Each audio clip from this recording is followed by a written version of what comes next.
Okay, you gotta say it again. So, let's get started. Chamber. Whoever is representing Chamber there. Oh, surprise. man. Even wearing my fancy hat for you guys tonight. Yeah.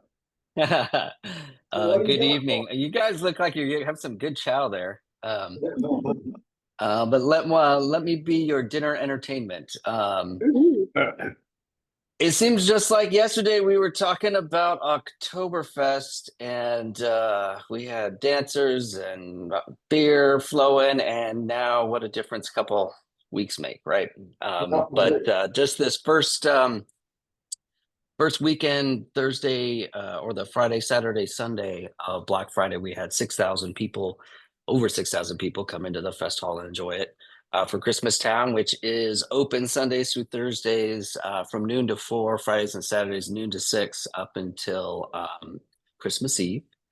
And some things you can set your watch by are every day at 1, 3, and 5, as long as we're open past 4. Christmas story time will be held, and in the story corner, and then every day now we have from 2 to 4 Santa Claus. So any day of the week, kids can come see Santa. From 2 to 3, he's usually downtown by the gazebo saying hello. And then he comes up and spends the last hour in the fest hall on his throne visiting with the kids. So here's Story Corner. We also had some amazing entries into our gingerbread house competition this year. If you know any high schoolers, not one high schooler entered the competition, meaning had one entered, no matter how terrible it was, they would have won. But we had some great entries, and you can see bottom right here the entire ski hill and the lodge represented here in gingerbread house form. Are you sharing something? Oh, is it not sharing screen? I'm sorry. Oh my gosh. This is going to make so much more sense now.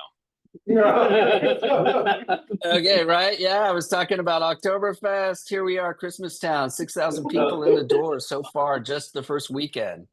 Hours here, I already told you those. Story Corner. And here is the gingerbread houses, some of the ones that we have on display. And here is where I was at talking about Ski Hill, bottom right corner. You can see how amazing that looks. Wow. And those will be on display all the way through the 23rd as well. And the winners have already been selected. There are cash prizes. So this is a lucrative business of making gingerbread houses for this competition. And they have been announced. But from now through the end of our tenure at the Fest Hall, people can vote on their People's Choice Award and select that. And we will be announcing all those right before the week close on the 24th. There's selfie stations, places for families to take pictures, things like that. If you haven't been in there before, looks like we're going into Oktoberfest, mistakenly put there. And then we have, like I said, Santa Claus every day. Santa and Mrs. Claus, if you know the Bradshaws, they are Santa and Mrs. Claus on the weekend. And then we have this gentleman who just started as our new Santa Claus, so we could have him 7 days a week. As far as footfalls, these represent the last 2 years and this year. Starting with Thanksgiving, these are the downtown pedestrian footfalls. Our first weekend, Dave from the DOT at the After Action Report meeting had shared that the numbers of cars coming Highway 2 into town westbound were just shy of last year's biggest day, which you see is that green spike here, which is this fourth weekend last year of the holiday. So this past weekend, not as busy as you can see, but still one of our 7 busiest days of the year. And at that report, I don't know if Selby will be talking about it later, but it seemed like things went really, really well this past weekend. So for one of our 7th busiest days, we did not have horrible backups and lots of issues that we have had on the Chumpstick and North Road, things like that. So good there. And then lastly, just wanted to share that we have some new board members. We just selected, we had 7 candidates for 7 positions. We had 2 board members leave. That was Jesse Boyd and Joe Canada. They rolled off the board, and we just brought on Rob Aarons from the Hotel Leavenworth and Lindsay Boyd. Leavenworth Boutiques are just came onto the board and will start in January, and they will be joining those 5 other people you see there that were incumbents that were voted back onto the board. And that is my update for you guys.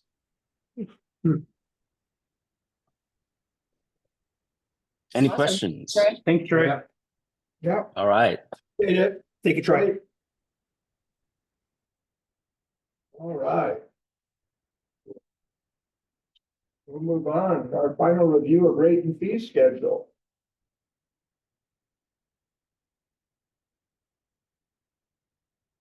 Thank you, Mayor. The last time we discussed this at study session, we had a number of questions about the rates from the festival. So we asked our festival manager, Ashley, from Local Event Co. To address the council and answer those questions because I wasn't, I didn't have the information that you were requesting at that time. So we also have community development staff here to discuss proposed changes to those fees, and Chantel will cover the pool rates. That we're discussing up here in a second. Do you want to, would you come to the podium, please?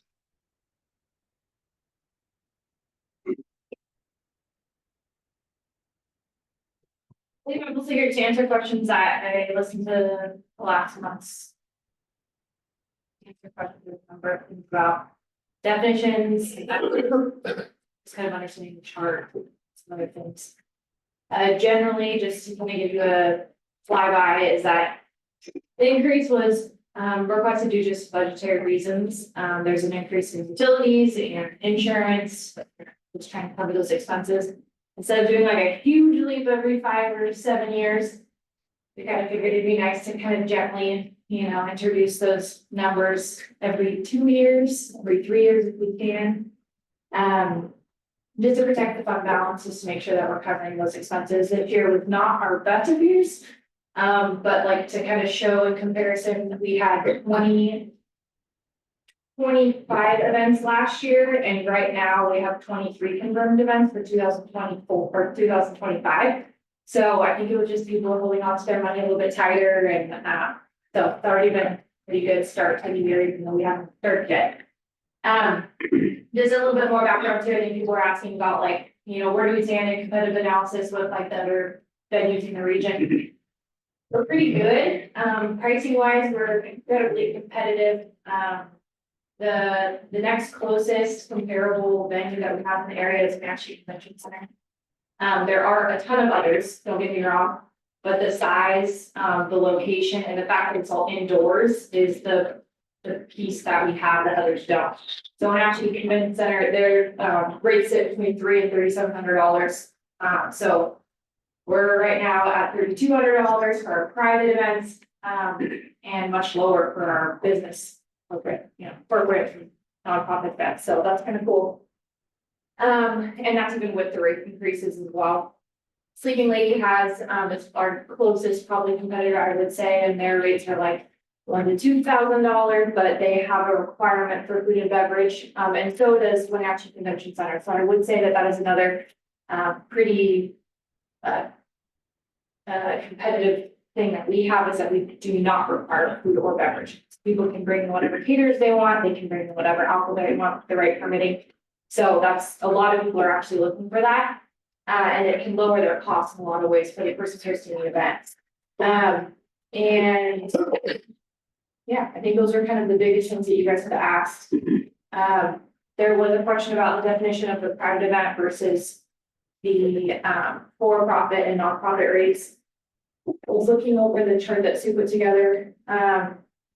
She kind of defined them into each section, but maybe just another, I can answer any questions too to kind of elaborate on this, but private events are mostly for individuals, not businesses. They're more expensive due to the nature of the event. I don't know if any of you have ever been part of planning a wedding, but it still takes a beating on the venue itself and the people running it. So we require not only that it's a higher rate, but that there's a lot of other, like we require that we set up the tables and chairs. We require that there's event staffing on site, security, audio, video, all this. So the for-profit rates are just business rates, basically. So a lot of we have a lot of actually like church galas, which would be under the nonprofit section of that. There's trade shows. We have a dog show. I mean, there's just like all kinds of fun stuff. So that basically is kind of the category for all the other things that are not private, which is pretty much just weddings and quinceañeras and big birthday events, private type events that are hosted by individuals. Is there anything else I didn't cover that you guys like? I guess one more thing, sorry, I remembered that, she broke it up, like if you look at the schedule, the piece that she highlighted at the top that says like 15% increase. So the private events, they, we only increased the room rental line item of that. If you are coming to me looking to book a private event, you're not gonna see all this breakdown. It's not gonna look confusing. Like this is just gonna be a package and you get all these things for one package. So we're just trying to show you that we didn't like jack up staffing prices and all these other things. The only thing that was increased was 15% of the room rental. And then same thing for the for-profit and nonprofit, it only increased by 5%. And that's just the room rental. There's less requirements. The only thing really is like a staff or a deep clean. There's no other like staffing requirements when people are booking these types of events. I would say the only thing that we really tried to protect is obviously increasing the nonprofit rates by too much. So that's something I'm open to. And I also don't want to burn them 10 years down the road and like we're way behind market and having to like increase it by a lot. So I see the value in increasing it slightly, but open to suggestions there and what you guys think is best. Because I wanted to feel affordable for our nonprofits, especially our local nonprofits, because those are majority of our events.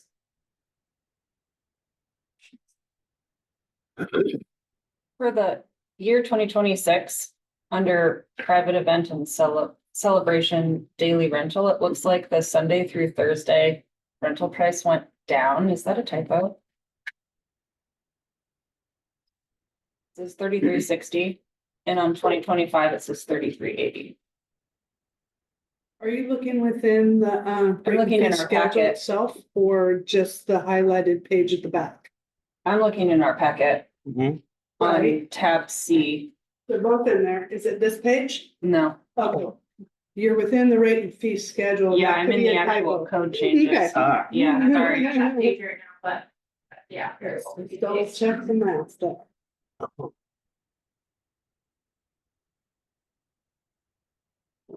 Look at the chart of the balance. Right. What page is that one on? It's in the very back of the packet, so it's at the Oh. end of that tab. It'll be Looks the like third there's from a- last page, probably. Okay. second to piping. Oh, I see it. Okay.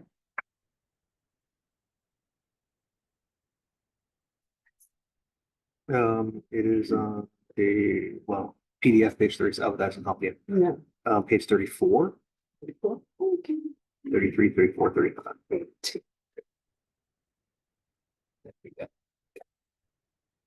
Okay, and can you tell us one more time which The one? private event, Sunday through Thursday.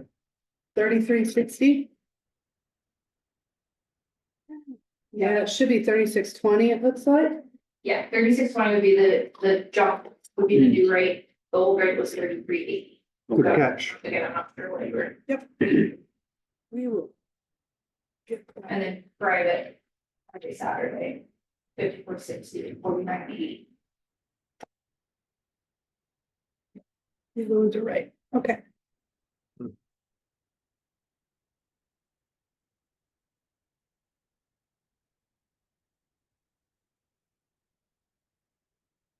And these rates actually don't take effect until 26.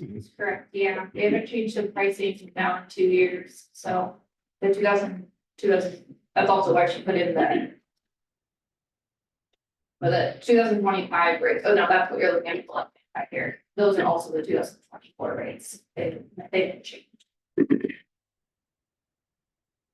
So you evaluate these and they're changed every 2 years on that cycle? Yeah, we've been kind of just doing it year by year to kind of evaluate where we're at, it's kind of just happened to be the fact that every 2 or 3 years, we're like, all right, it's time. Just looking at other menus or rates and where we fall. Now, I'm just curious, because later in the city council meeting, local co fees, right? The monthly stipend, the monthly fees goes up on the odd years. So it went up in 2023. It won't go up until 2026. So this company has seen costs go up before the fest hall costs go up. Is there a reason why those are off? They just fall. I don't even think this happened to be that way. I think that was just a year that I was like, hey, it's been a few years. Yeah. So Okay. I don't think it's a scheduled increase No. already. Now, last year, we increased their rate for 25, and we're asking you to sign for 24, and we're asking you to approve a contract for 25 at the same rate as 20. It's 24. Yeah. So I figured we review them annually. I was just curious. So the last rate was up 2023. Is there a difference between having those align, or it doesn't matter? It's just money's out, money's in, doesn't. Yeah. It would be more of like a budgeting question, I guess, but I. It's not a huge amount of money, but Yeah, I just saw that was yeah, those 2 years, and then these every 2 years is. yeah, no, it's a good point. Yeah.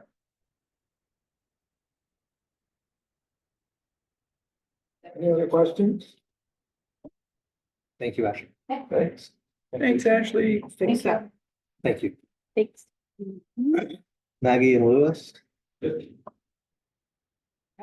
Thank you, Kelly. Good evening. I'm Luis Gonzalez. I'm the building official for Leavenworth, joining Maggie. Yeah. And he hasn't been here before, so if you have Right. Lewis, Cool.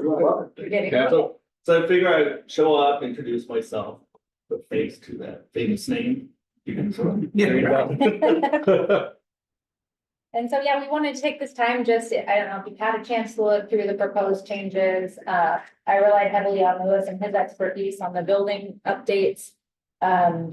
Some of these fees that are in here are actually fees that we already charge. It just wasn't very clear to the public, and so they've been added to, for that additional clarity. For example, under number 3 of the building and fire permit fees, it talks about the state fees. Those are already charged. They're a required state fee, but it just makes this clearer for the public.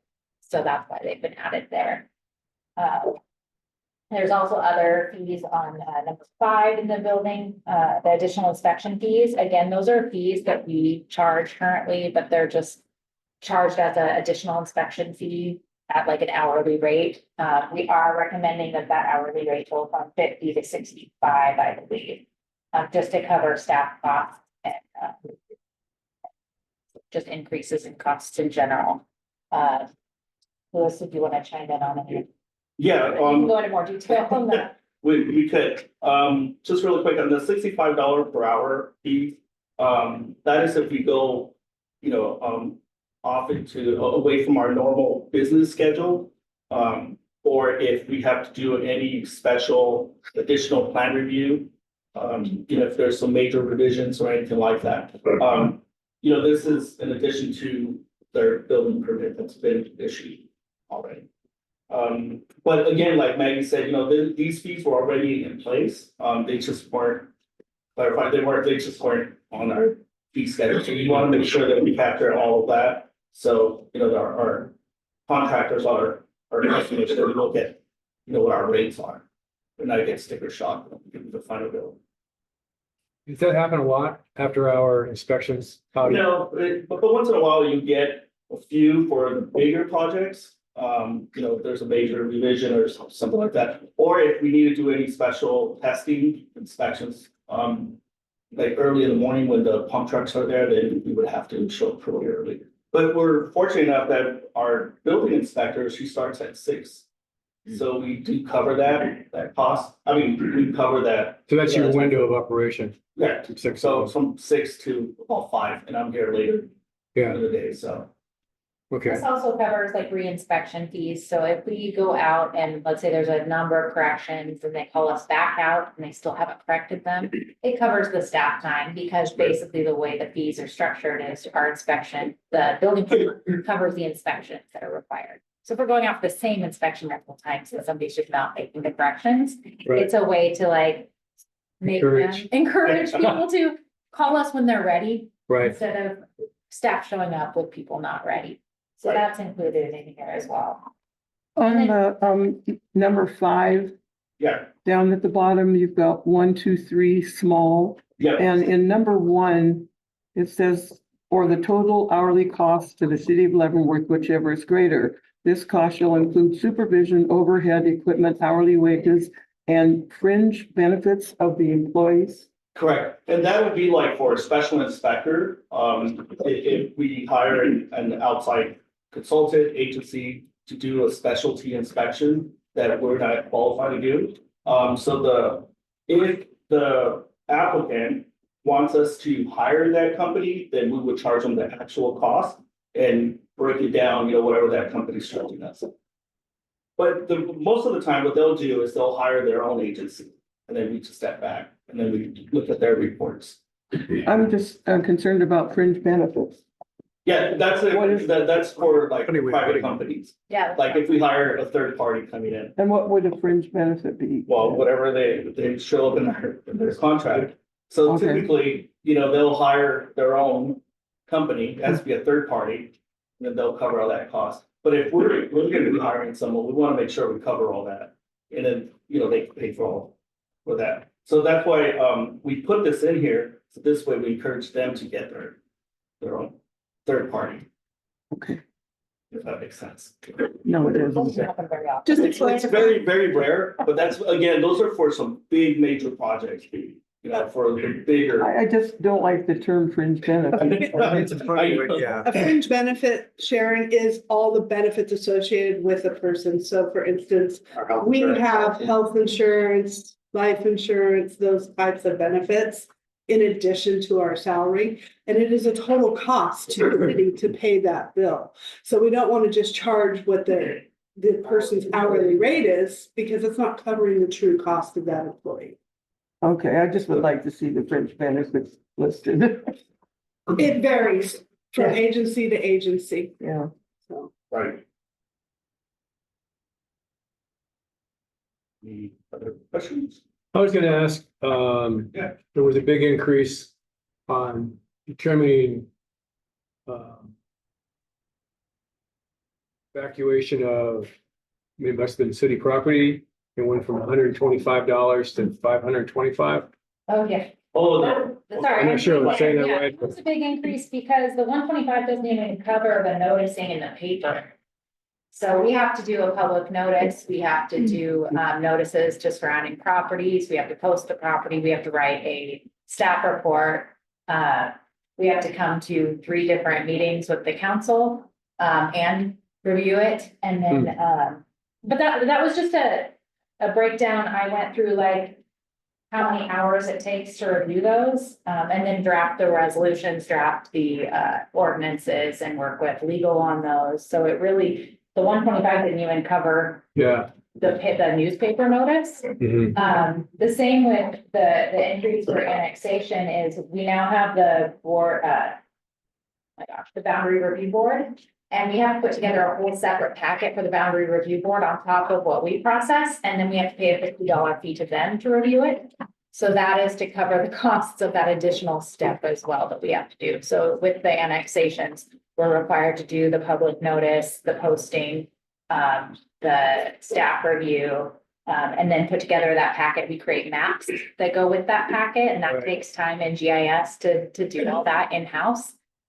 So if we're talking out and then bringing it to the council and all the steps in the process, it really just did not cover even staff time and public notice time. And then the additional fees with the boundary review board. But again, this is, if it's too steep, I would recommend some kind of increase just to at least cover additional staff time, because as it currently is, it does not. It doesn't, but. Yeah. But if it seems to, I know it's like sticker shock, it is more in line with other permits that go through a review process, but, again, it's just a recommendation, and that's why we're here for your feedback. So I mean, I think this covers staff time, and then the additional rates, but that was the biggest increase as far as the fees here with, land use and legislative permits.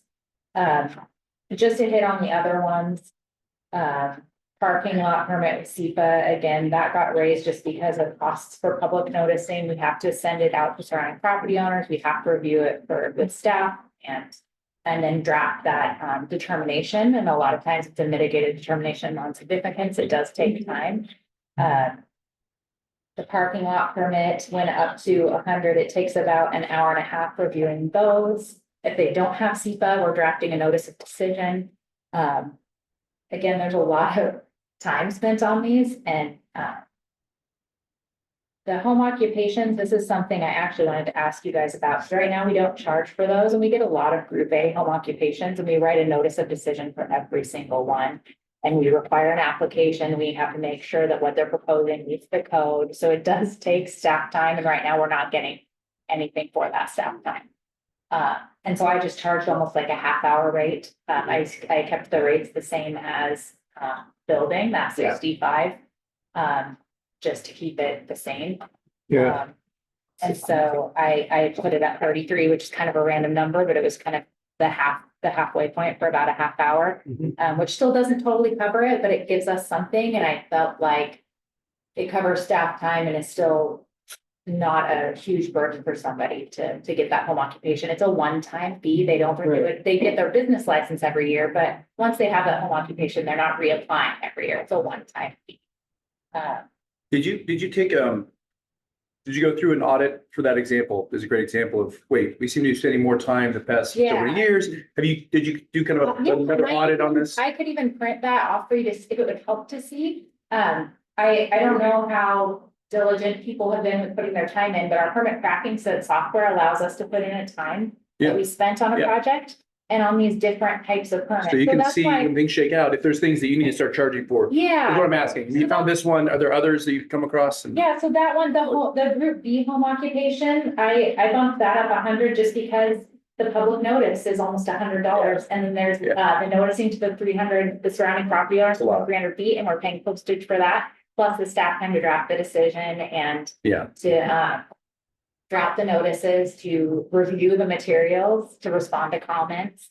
So, I mean, that Group B home occupation goes through a full administrative review process. It's not just a limited in-house, no public comment. So, that's cool. I just looked at what we've done. We don't do a lot of those. I think we've done 3 in the time I've been here. So they're not very common, but they do take time, and the cost, like, again, didn't cover even. Yeah, when you say it like that, it's like, okay, it's time to But, evaluate it. and then, and I looked at some of the other fees, sorry if I'm wrong with it. I mean, there weren't very many changes. They pretty much were spot on with like the cost for the hearing examiner and the public notice, like to just break, I mean, because we're not making money, we're trying to break even, just cover costs. So, that's why a lot of these, I think they were spot on. They were pretty close. And so I was like, we don't need to touch those, but the ones that are taking a lot of staff time, that I didn't feel like, even the lighting permits, those go through design review board, those go through in-house as well. And you have to write a staff report and a decision. So $65 seems pretty reasonable for something like that, but it's going through a public hearing process, plus a decision, plus a staff report, right? There's like 3 hours. And I did that with the administrative deviation. So those $50 fees are just bumping up to the 65. I tried to make those pretty even with everything else. And then as far as for our department, the design review fees, we bumped up that 50 to 65 as well. And then the sign permit fee went from proposed 100 to 125. And just to explain to you that process as well, we get it in, we review it for compliance with our code, we write a staff report, we take it to a public hearing with the board, and then we draft a decision. So it goes through a lengthy process as well. And I just am, again, trying to cover staff time and that hearing time as well. So, but again, nothing set in stone. It was just more of a trying to address some inconsistencies. No, that makes a lot of sense, Maggie. It was kind of sticker shock seeing that jump, but that all makes, And I could break it down for you too, and I'm sorry I didn't have that prepared for you. I probably should have. But I did work through some of these and broke down, especially since I have done a couple vacations this year that have been lengthy. so in the case like the 13th Street thing that we decided on, Is that only charged if we actually go through with it, or is it like it's charged no matter what? It's charged no matter what. because Good, they I mean, that's the time you took. They so- go through the process. The only thing that didn't happen with this is it didn't, I mean, it's just like anyone, if you went through a conditional use permit to the hearing examiner. If he denies it, you still paid the fee because Yeah. you still went through the whole process. Okay, So, I mean. I'd be happy to break that down more for you. that's not necessary, I just, what you said kind of explained it, so that's awesome, thank you. Yeah. Louis, can you explain a little bit about the increase in fees based on building permit true valuation? Yes, so what we do with this is we use the ICC, what's the abbreviation, BDD, building valuation. And the International Code Council, they put out a table, so all jurisdictions could go and use it. That's the value that we go by for construction, depending on the type of construction.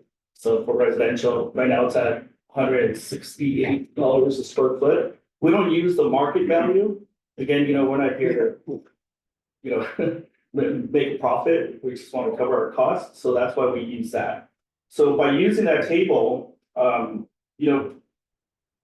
it should be a little bit more than what, the numbers we came up with. So, but we get an average of all the valuations we have for the past year to see, what we'll be at this year. By doing it with this way, we're not constantly changing, our fees. So we want to use that table one time, every year, or we do it every 6 months, but we want to do it yearly. And using the, not market value, but the International Code Council value table that they come up with. And this way, all jurisdictions could be on the same page, no matter where you're at, and then you could go with that valuation instead of, going to one jurisdiction and they're at $400 and we're at $30. Yeah, so it doesn't make sense to do that. Again, and this is just for the permit fees, and these numbers are pretty tricky though, we want to make sure that we don't go over to where we're overcharging. And we want to look at that and make sure that we're right at where we could cover our costs. Sometimes it does go over, and that's where we gotta look back and go, all right, we gotta cut this back down a little bit. Especially like jurisdictions like this where you do get big projects that like the big dollar value. But again, we don't want to go market value, bring it back down to where it only covers ours. So at $30, that's pretty reasonable. I looked at other jurisdictions, the same size of ours, and we're dead on, we're like pretty average. Yeah. And it gets really complicated, in other words, there's a whole formula to this. I could go over it if you guys want. Get really deep, you know what I mean? But yeah. Okay, that makes good. Yeah, thank you very Is that much. ICC, International Code Council. is that valuation, how standardized is that? So if somebody wants to challenge it, it's used everywhere? It's used everywhere. It's a cost quarter. So it's up for all jurisdictions to use and go by. We don't have to do it, but we choose to do it. So this way we can just be transparent and be right on there. So anybody can go up, look at that table, do their math. See the math. And again, we don't have to have this table, but we want to break it down so people look at it when they come in and they get an idea of, or they can just look at and do their math and get an idea of what their permits will cost. Very simplifying.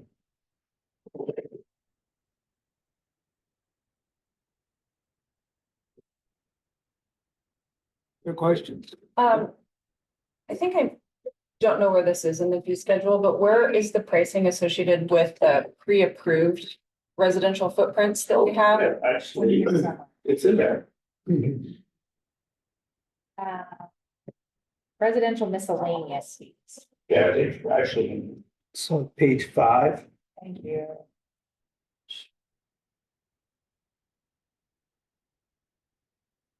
Oh, no, it says that it's in residential miscellaneous fees, so never mind. I Yeah, was on the- it says on 4, it says it's in residential miscellaneous fees, which now I'm trying to find.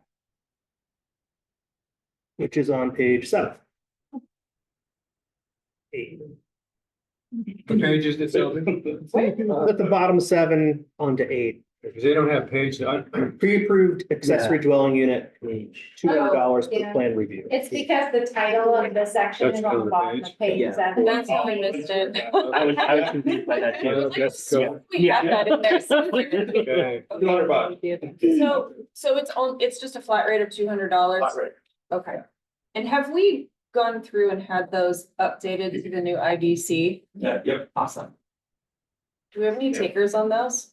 There's 2 under construction right now. One on Good. West I'm Street. so glad to hear Three that. under construction right That's awesome. Okay. 300 and I do get a few phone calls, people asking. And when we're out in the field, people that ask questions about it. So there's interest out there. now. I think the building costs are just really high right now, so it's difficult for people. Yeah, material costs are crazy. That's what I've heard from people. They're like, we're interested, we just, yeah, They're are waiting to finding see out. if stuff changes, so. All right, thank you. It's exciting to see them though. Finally. There's one on commercial and then one on like the corner of Second Commercial in that area. So if you take a little drive, it's cool to see. And all the footprints are 900 square feet or less, right? So they can branch off their regular Yeah. water hookup and stuff. And one of them is an ADA compliant design, which is really cool for if you're trying to build for like your elderly parents. Yeah. That's something I'd be interested in. But no, that single, like being able to, it's designed to have a wheelchair and be able to get into the, anyway, it's pretty cool.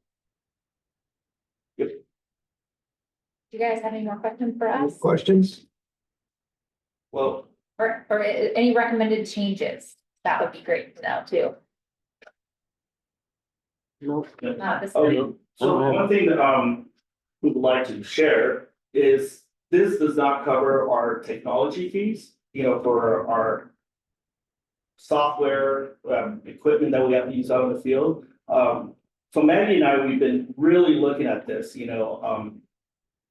like, it's typically we would charge anywhere from 5 to 6%, of the permit fees, right?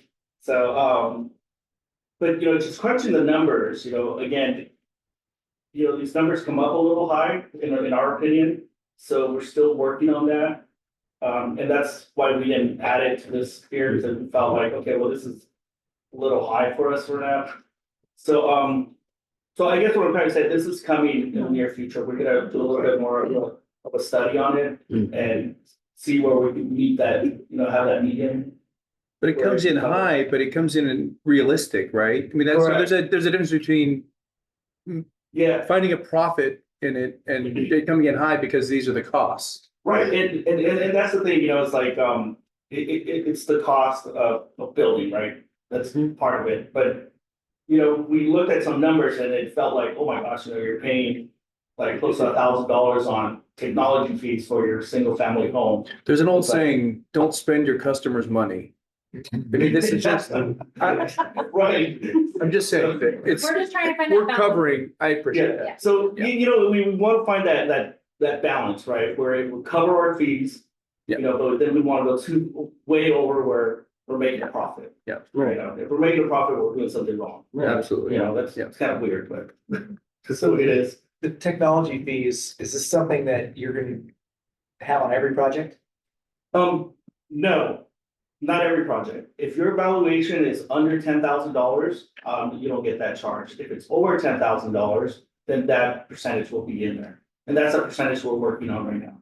Whether it be 1% or 5, 6%, we just don't know right now. Yeah. And we have to study that a little bit more. I think like a lot of people are very wary of fees and added charges. Correct. I wanna know what the charge is to do a Right, project, right? And so, if it's applies universally to everything over $10,000, whatever it Right. is, then do we have to list it separately as a fee? Or is it just justifying why the fee jumps from the smaller projects Yes. to larger projects? we want to make it clear, so when you come in, there's gonna be this percentage for that amount, whatever your fee is. If it's a bigger project, like for example, the apartments are going in, we're using more of, our programs, our technology that we have. We're going paperless, iPads, scheduling inspections, all that good stuff. It's all, in our computer system here that we have. So we want to make sure we're covering all that. Then again, we don't want like overcharge someone that has a smaller project, but their evaluation is really low. Like, I don't know, a homeowner doing a weekend project that's under $10,000 and, we go out there once, when I get what's that? So anyway, so there's more to that, and Meg and I are kind of going through those. I mean, It's not part of this. not part of this, we'd love to put it in there, but it's a thing work out. That's all. Okay. All right. We have some time to cover the pool fees. Pool changes. I think I saw a typo in this. Oh, yeah. All right, council, so PRSA discussed rates for the pool this year, and due to the passage of the increase to the levy, the board did recommend no rate increases for inside or outside PRSA. However, we did have a good discussion about having a 10-punch pass. And that would give opportunity to allow for a family to come and do multiple sessions in one day and just use their punches. Or in the case of our locals, they could potentially, if a youth parent couldn't afford a season pass, this gives them an opportunity to just get a 20% discount. So with the 10-punch pass inside PRSA, it's a savings of $12. For the senior, it would be a savings of $8. And for the non-PRSA resident, it would be a savings of $20. And a senior would be a savings of $14.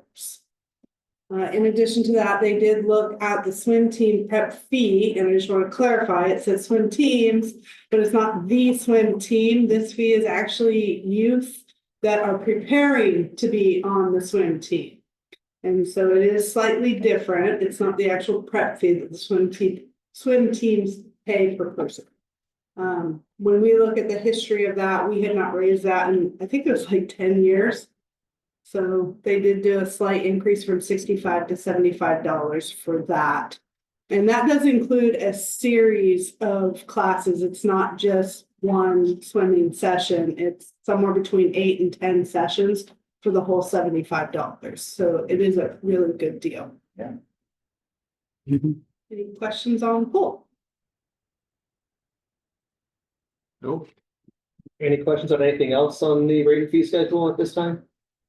All right, we have a special meeting in a week to dig into water, sewer, stormwater, and garbage rates. Based on your direction from that meeting, we'll bring you a final rate and fee schedule in January. All right. We've got Maggie. Yeah. Review of planning commission docket. Oh, this is very brief. This will take like 2 minutes, not even 5. So in your packet, I put just a copy of the draft docket that we went over last week at the planning commission, and I sent out, you'll notice a typo. I was getting ahead of myself and it says 2026. We're not there yet. I have the comp plan 2026 date in my brain. But I'm gonna be sending this out to you, you all to kind of rank. Obviously, our top 2 priorities are our comp plan update and our development regulations updates. Those are priority because they're due in 2026.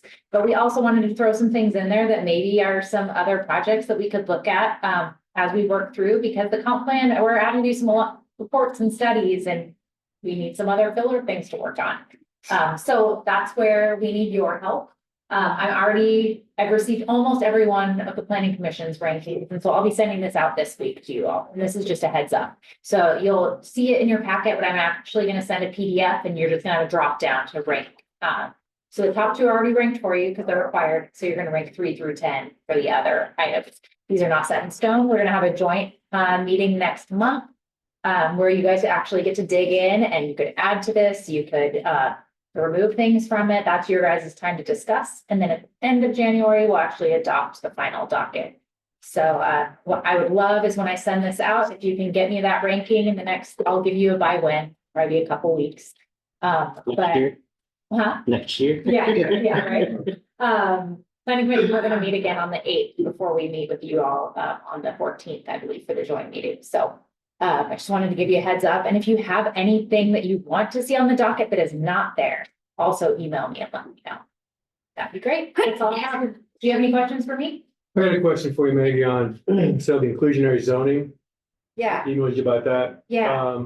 So where are we at with, So we have to come up with funding for a nexus study. I spoke with legal and that is the next step. There's actually state law that we have to show that we have met certain requirements before we can initiate a fee. So we have to have that study done before we can move forward. we have to have the study done before we can even consider inclusionary zoning? It has to, we have to show that, yeah. To do a fee based. Fee- To Yeah, fee to for do the fee-based one that the fee we're. base that we talked about doing. You have to show Okay. that there's the correlation, the nexus with the fee that you'd be charging. That was the one with, out of Hood River, Yeah. right? Right, yes, right. And so, is there any finding this funding, is that an issue or? I just have to come up with it from somewhere and then hire someone to do that study. Do we have an idea what the amount is or? I honestly don't know what somebody charges for that. Okay, We'd have to go out, an RFQ and see what the cost would be and then figure out how to. I'm just concerned that this is on top of the docket in 24 and it's just been. In fact, it's there before then and we're still working on it. It's a complex project, but I'd like to get to it. And I think My that's concern. the feelings of the planning commission as well. Yeah. And so that'll be a good discussion as a group. To see how we can fund that and. So does the council have to play a role in finding this money or is this like it's strictly with Chantel or? Come to us. Well, yeah, It's hard because my budget for the next 2 years is wrapped up in the comprehensive plan. I don't have extra funding for this. okay. I looked. Sure. What I'm asking is, do we initiate a resolution to get the money? I don't know how we do this, so I just want to have it done. So we can talk about it later, but I just, Yeah, Hear the whole yeah, conversation. I don't know the process. I don't know what it's gonna cost. Yeah, I mean, once we have a contract, you approve a contract, that triggers me to do a budget amendment. okay. So first we gotta determine cost. Even though it's not in the next biennium, this particular study is not in the biennial budget. We do quarterly budget amendments. So you guys are voting on the 25-26 budget right now, but you're used to us bringing you things that we hadn't thought of before after you've already adopted the biennial budget. And that's why we have a quarterly budget amendment process. So we could discover what the cost of doing this Nexus study is. And then if this is a council priority, we'll make it happen. We'll move money around a little bit. Okay. To make it happen. All right. Yeah, let's make it happen. We can still keep it as a top priority. Yeah. Okay, There's just a couple of steps. right, okay, That's what I need to hear when we have our joint meeting. And then I can have some direction from everybody, but yeah, we're forward with that. okay. Sounds great. Awesome. Thanks for the question. Right. So when you get your list, prioritize. Okay, the last item on our agenda is we've got a group that's asked us to consider, having a resolution against the lighted cross up on Tumwater. And they're here to give us their concerns and this, just so you know, I know some of you are out here to kind of be for and against, and that's not what this discussion is. This discussion isn't about a dialogue with the community. This is just hearing from the group that's petitioning, and the council discusses among themselves whether they want to bring it forward. And if they do, that's when it would be a discussion for everybody. So this is to say, are we even going to have that discussion? So that's what the council's got to decide. Are we going to move it forward to a public meeting? This is just a study session. So I just want to make that clear. And so Allison, you had presented and you want to summarize and come up and share. This is Ed. And he actually wrote the Resolution. resolution, but he should introduce it. Sure. We discussed the code interpretation aspects. I worked with that. aspect a little bit, but I think, yeah. Okay, all right, come on up. Come up here and, yeah, He wrote this one. yeah, the resolution. So Allison mainly collected roughly 400 signatures on a letter that was drafted expressing concern and opposition to the construction of the located structure that Chelan County is currently considering on water. That letter for attending was sent here to Chelan County Commissioners and community development folks down there here in the next couple of weeks as we collect final signatures from community, both Chelan County residents and city of Leavenworth residents, that are opposed to the line structure. As part of that, the idea was brought forward that we should ask the city council to pass a resolution opposing essentially all lighted structures along ridge lines and beneath the ridge lines around the city. As you're all well aware, the city spent a lot of effort to maintain the scenic nature of the community along with the Bavarian theme. And I think this particular issue, it highlights a big concern I certainly have as a resident is that Chelan County, if they're not going to enforce their current code, which it certainly seems like they're not, look at the way they're dealing with the structure, it leaves the scenic nature of the whole town pretty vulnerable, given that there's ridge lines, all around us that have private property on it that could construct 70-foot lighted, whether it's a peace sign or a swastika, who knows, so it leaves us pretty vulnerable to that.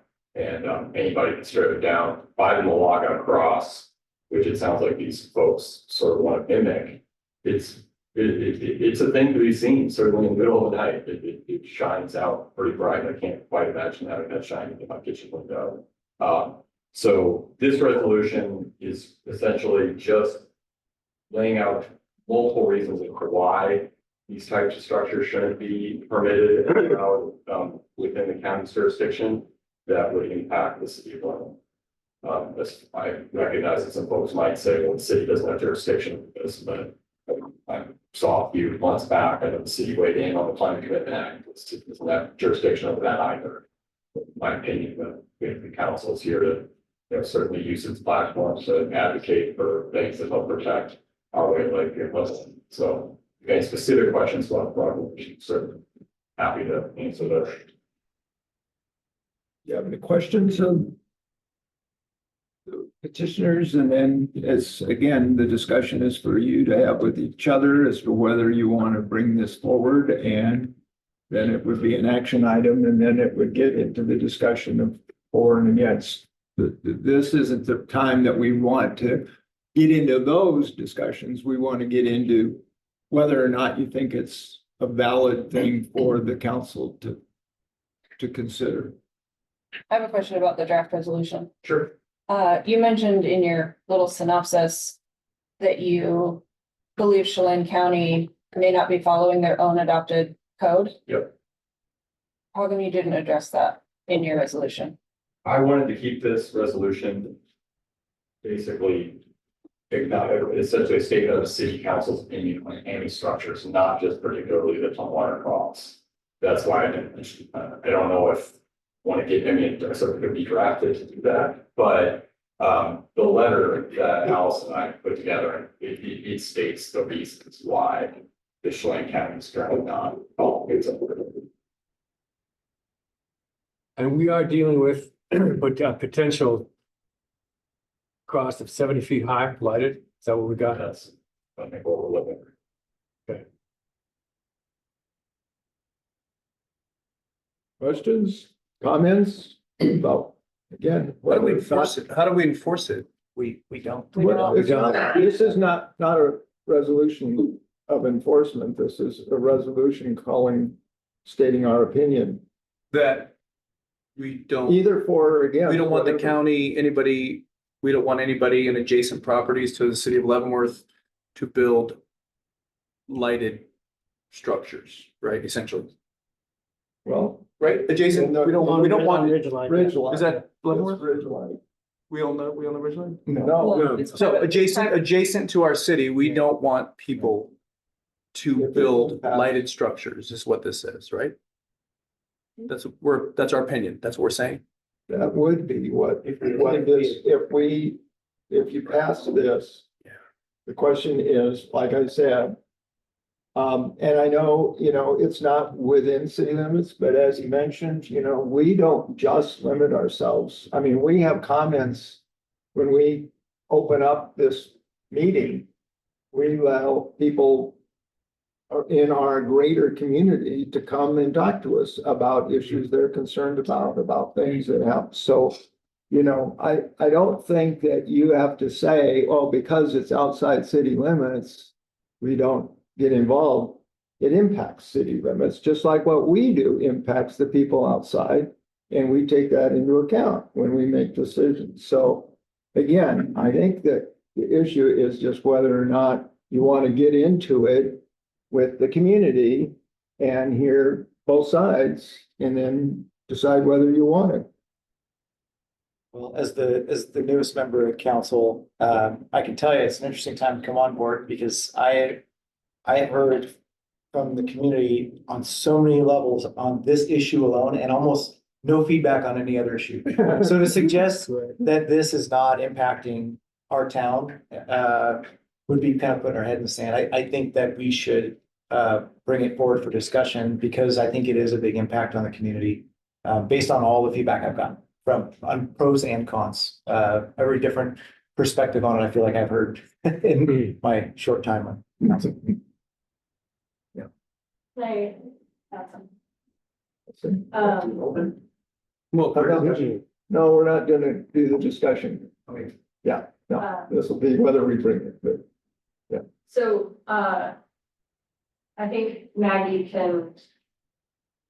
I was asking the other day about like precedent for the city having an opinion on a development issue outside of city limits, but that affects the city. And I think there was something about a subdivision near towards Cushaston that the city.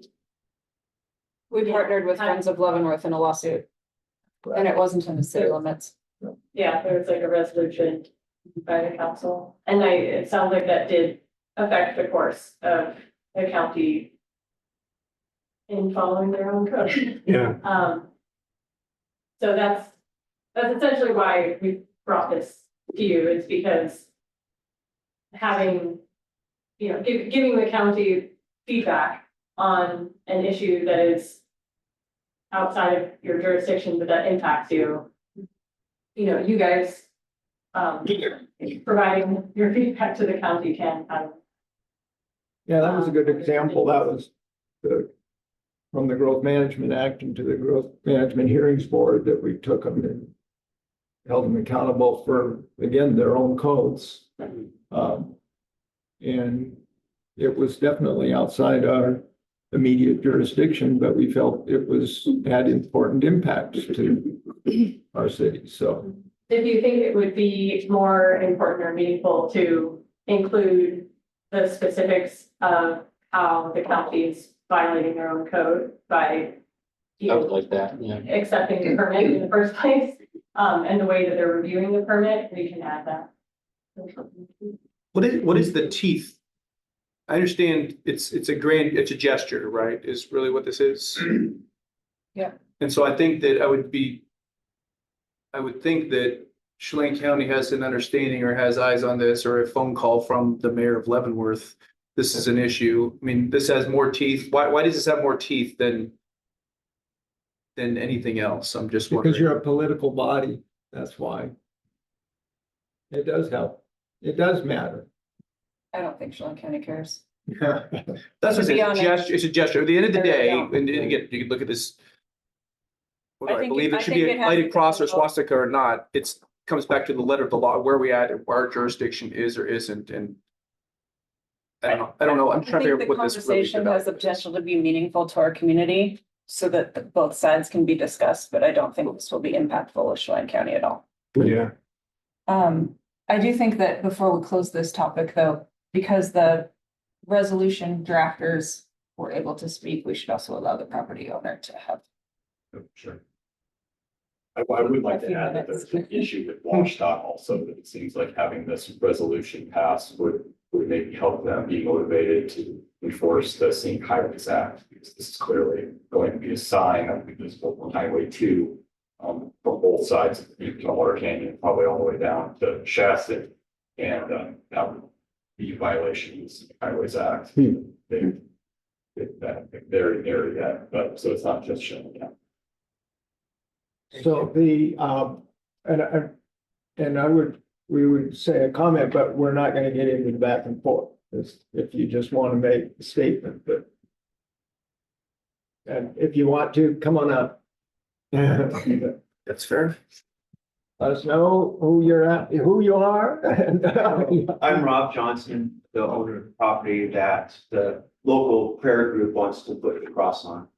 And they were not aware that they needed a permit. And as soon as I heard that that wasn't followed through, I asked them to stop construction.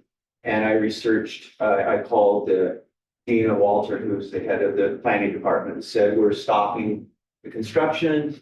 We will put a flag on it, which a flagpole is not, you don't need a permit for a flagpole in the county of whatever height. So there's currently a flagpole up there. You can see it when it's sunning out.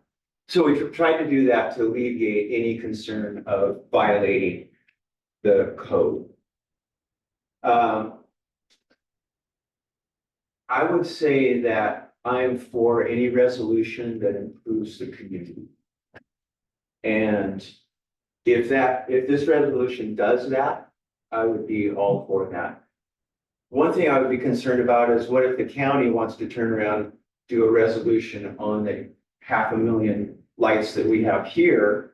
Because, we're talking about a few lights. And I did a research on the lux that would be affecting the town compared to the moon, and it's ridiculously small. So I don't really want to get into all the details of this because that's not what this is about.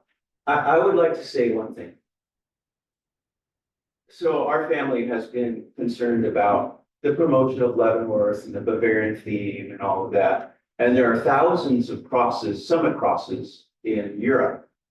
And so I kind of thought on that basis, that would be kind of cool. On another basis, I allowed it. After 2 years of them asking me, I hadn't given permission because I wasn't really sure that's what we wanted to do. And finally, I felt led by God that I should give permission. So I did. And that's, I guess, publicly I can say that. Free speech. So I allowed them to do that. And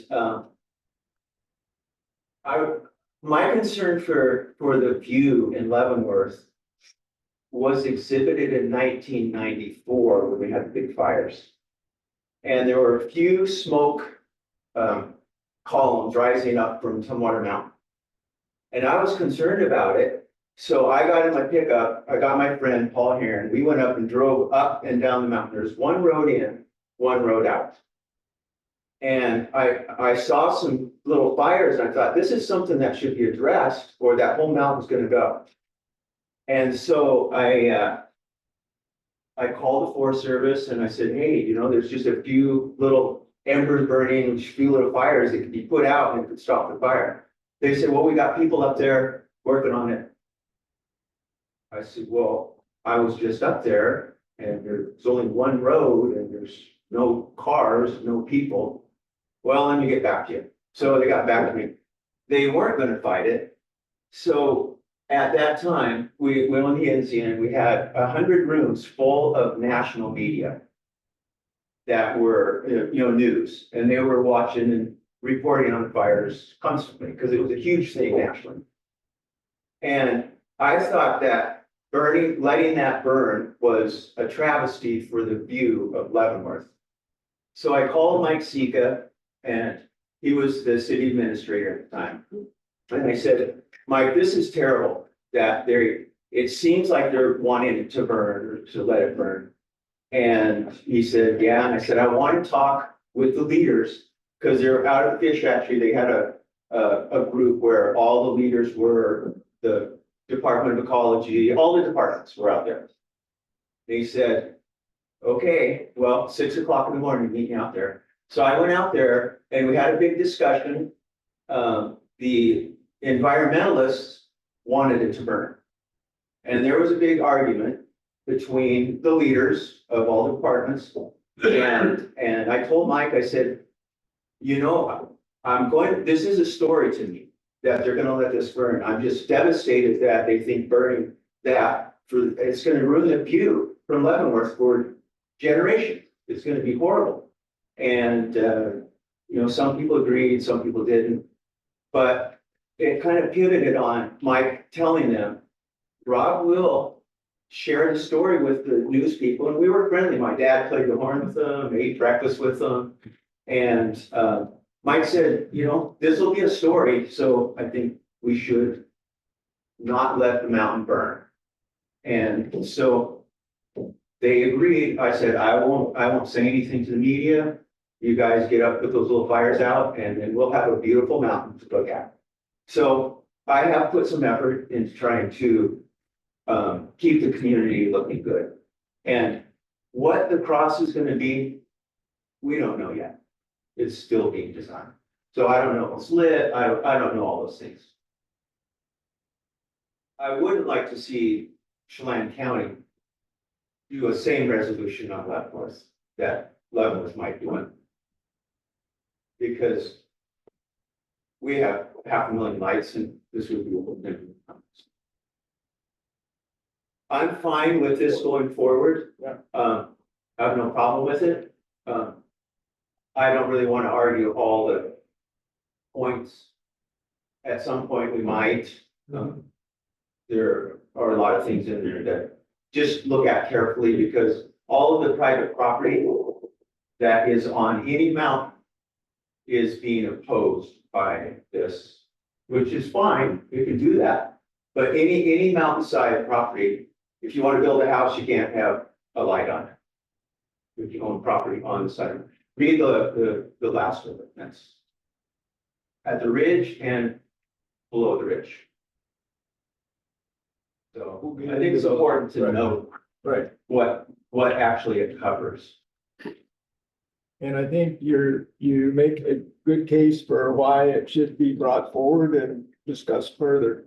Because you've got, you know, we're hearing those different opinions, and again, we've got a community there is a lot at stake, so. Yeah, I think a lot of misinformation is out there. It was great to hear the television do an interview with Ryan Joe Walter. And he cautioned everybody in that interview with the local television, said, you know, let's let the county run through. They're pressuring me heavily to get this resolved. And I'm trying to find something that will work good. They want geotech engineering done.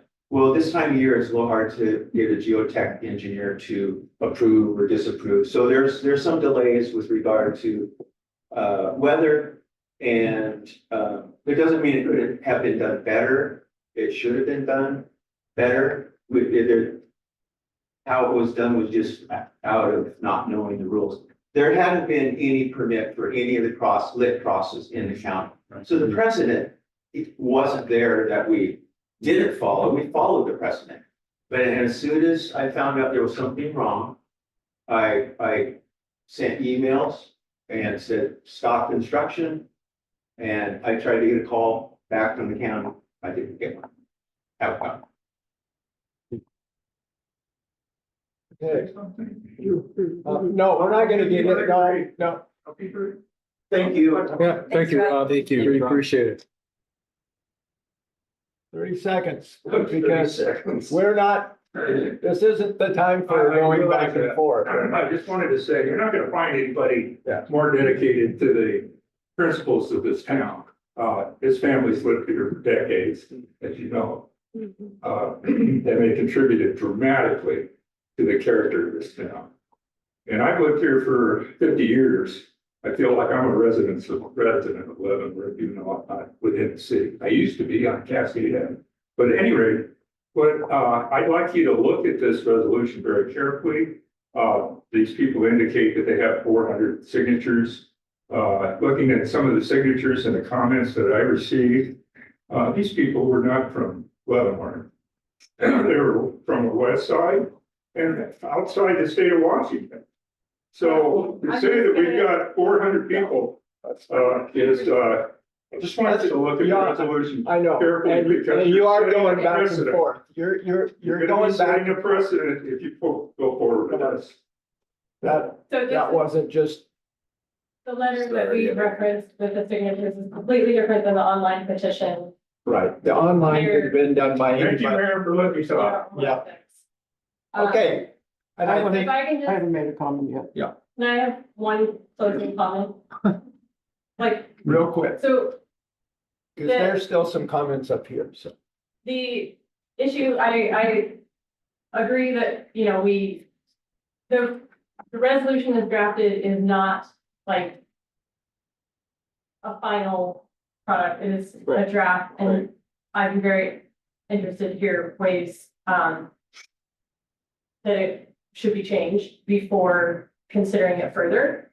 But the main issue is that this structure is a sign, and the county is accepted a permit for it, not as a sign, but as a sort of nebulous structure, but that is not something, the process under which they are reviewing this is not allowed.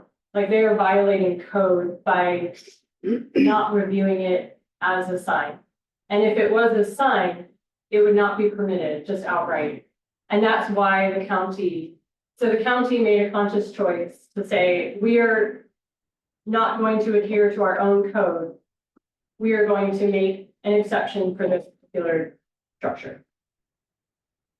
And I think we get that, and we get the idea that there is, community interest. And go ahead, Sharon, you'd like to say something? I would just like to say that this is on private property. It's not in the city limits. And I think it's a county issue and the county should be dealing with it, especially when Allison's making comments that, there needs to be some changes and things.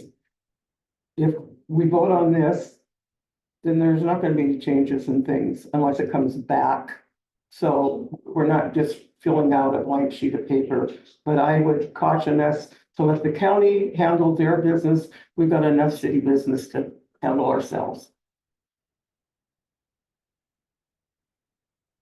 So I'm gonna look for, enough momentum here that people would like to at least bring, and then those arguments would be coming forth, in a public, as well as others, but so how Explain, many of, pardon? explain.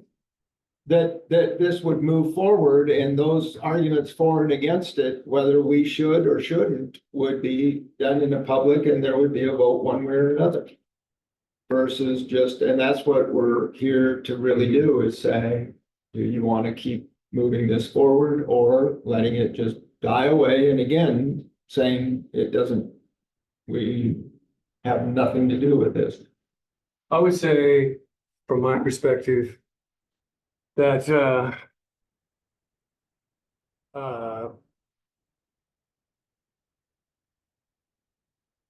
this is not our jurisdiction, obviously, but it is a widespread response in the community, both sides, like Mike said, that's been really evident to me when who I've talked with. So I think it's worth the discussion to get the people here and fully get this out. And so we can make a decision on it.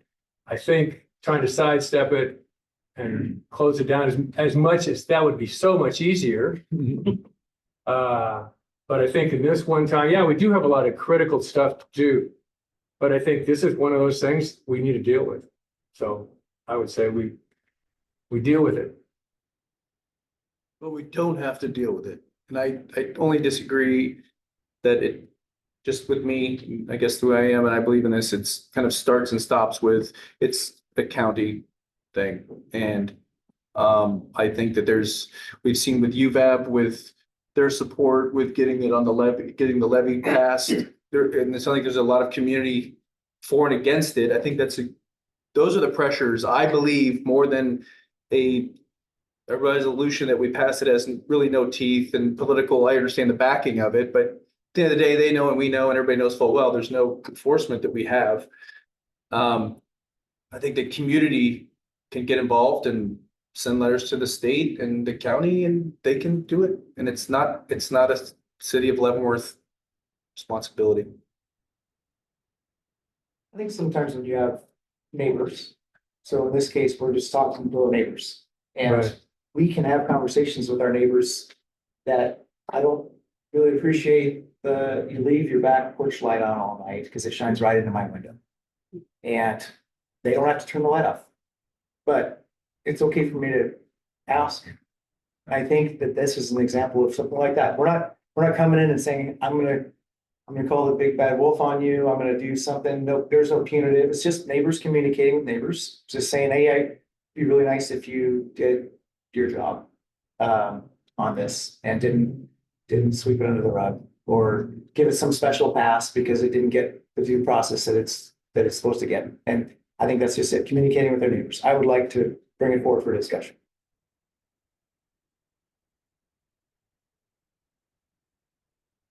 I've had a lot of people reach out to me in the last couple of months about this, expressing opinions on both sides. It's clearly a topic that's important to our community. And I think Mike brings up a really good point. While it's outside our jurisdiction and we really don't have any authority in Chelan County on this, this does have the potential to impact residents within our city limits. And I do think that it's important that regulations are applied equally and fairly, not only within our city limits, but also in Chelan County with our neighbors and those sorts of things. And so this could provide an opportunity for us to have that conversation about fair and equitable application of regulations. I don't necessarily agree with all the language in this draft resolution, but that doesn't negate the fact that I think the conversation is worth having. Right, I've heard from you. I couldn't articulate my thoughts any better than what Mike and Ann had. I will echo what they said enthusiastically. Okay, Yeah, this is hard for me too. I mean, I've had a lot of people reach out to me, asking what my stance is on the structure. And I've just referred to them that it's outside of our jurisdiction and we don't really have any say one way or another, but I do agree that I think that this will impact, the community. And I think having a discussion whether or not, weighing the pros and cons would be beneficial. okay, we probably will move forward, and Rob, it's a good thing that we got the winter because you can't do anything yet, so it gives us time to just, we're not under any pressure to do it immediately, and this is hopefully our last meeting of the year this year, so we can take it up and do it in a way that allows for it, but I think it's a worthwhile community discussion, so I think it's worth bringing forward. So we'll put it on the agenda sometime after the first of the year here and maybe move it to the festival again. We're gonna need the town Toyota Center for this one. All right, that concludes our study session and we'll take a brief break and meet for our regular. Thanks, Allison. Thanks, folks. Thanks, Rob.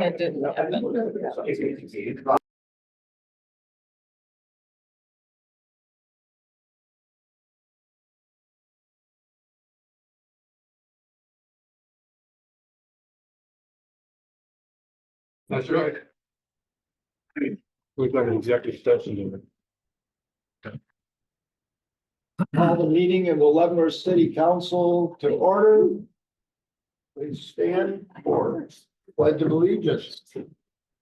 Pledge. I pledge allegiance to the flag of the United States of America and to the republic for which it stands, one nation, under God, indivisible, with liberty and justice for all. Hey, roll call. Sharon Waters. Clint Strand. Ann Hesberg. Zeke Reister. Shane Fair. Travis McMaster. Mike Bedard. All present, great. Before we approve the consent agenda, we've got two additions to the agenda. Adding number 16, an executive session under RCW 4230-110-1B. Property selection or site acquisition discussion, 10 minutes with no action to follow. And on 17, recess for an open meeting of 30 minutes. Yeah, we should hopefully 20. 20? Hopefully 20.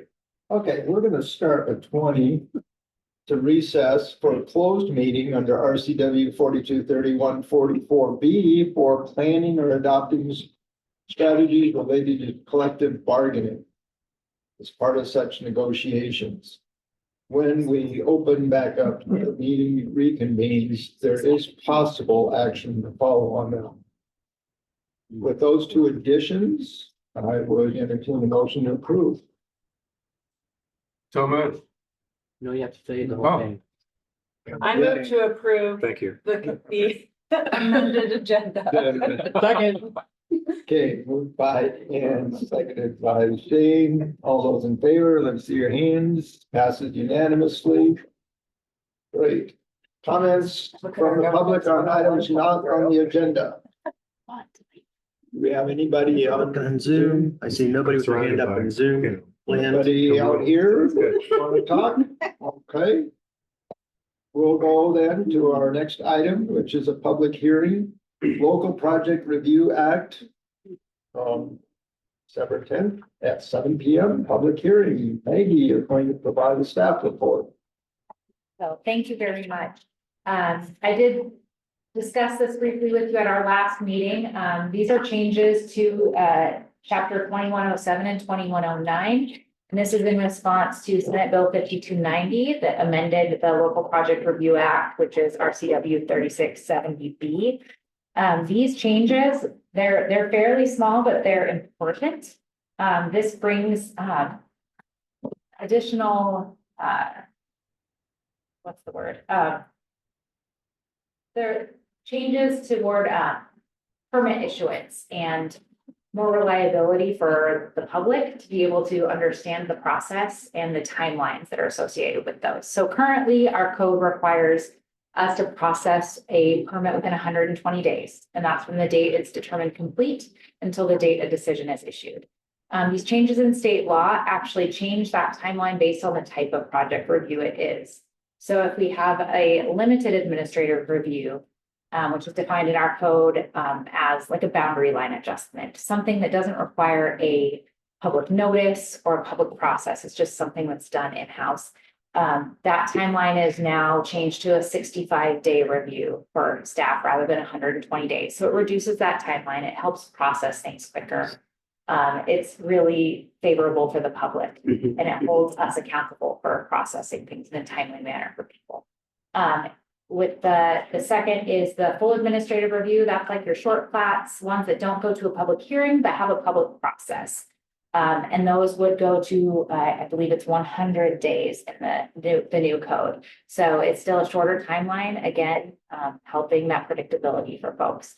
And then the third, if it's a quasi judicial, so that's before the hearing examiner or a judicial process, that the timeline goes to 170 days for those. And that's just because there's extra steps in that process, and that actually, that's the timeline we're required to do it in. It doesn't mean it's going to take us 170 days, but that's the timeline that we're mandated to process these.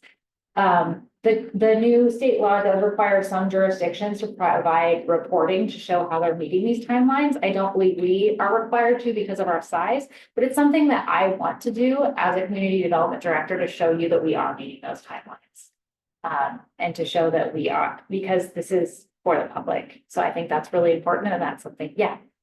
Is that something that you guys track in SmartGov already? Like, Earn permit tracks. or however you're tracking your permits, because I think there's something in there already that tells you how many days it's been in various different forms of There- review and stuff. There is, so it requires you to like submit a report to the state to show how you're meeting these. We're not required to do that, but it's something I'd be interested in doing monthly to show, hey, this is how, or end of the year, this is how we met all these requirements. I like the idea of accountability. This is a mandate by the state, and the changes that are proposed are pretty straightforward, and they've been reviewed by legal. I also there's only one tiny change in 2107, and that was to make pre-application meetings optional. Currently in our code, they are required. That's just an added step in the process. I still left language in there that they are encouraged for projects that require a full administrative review or a quasi judicial or a judicial review, because those are often more complicated and need that extra step. But I think to mandate it, if somebody has done their homework and they know that this is complete, I don't want to make them go through that extra step. So this kind of leaves it at the discretion of the applicant. We can encourage it, but it's not required. So that was the only real change in 2107, and I think it's tab 8 of your packet. And then the changes in 2109 are toward the end. And it looks like a lot of red line and blue, but it's really just changing those timelines if you really dig into it. I don't want to go through line by line because it's just straight out of the state law. And I hope I explained it clearly enough for you as far as the different types of permits and the why. I think I misstated, I said 60 days and it's 65 days for review for those limited administrative review processes. But again, I think it's just very clear and hopefully easy to meet these deadlines and provide that clarity to the public.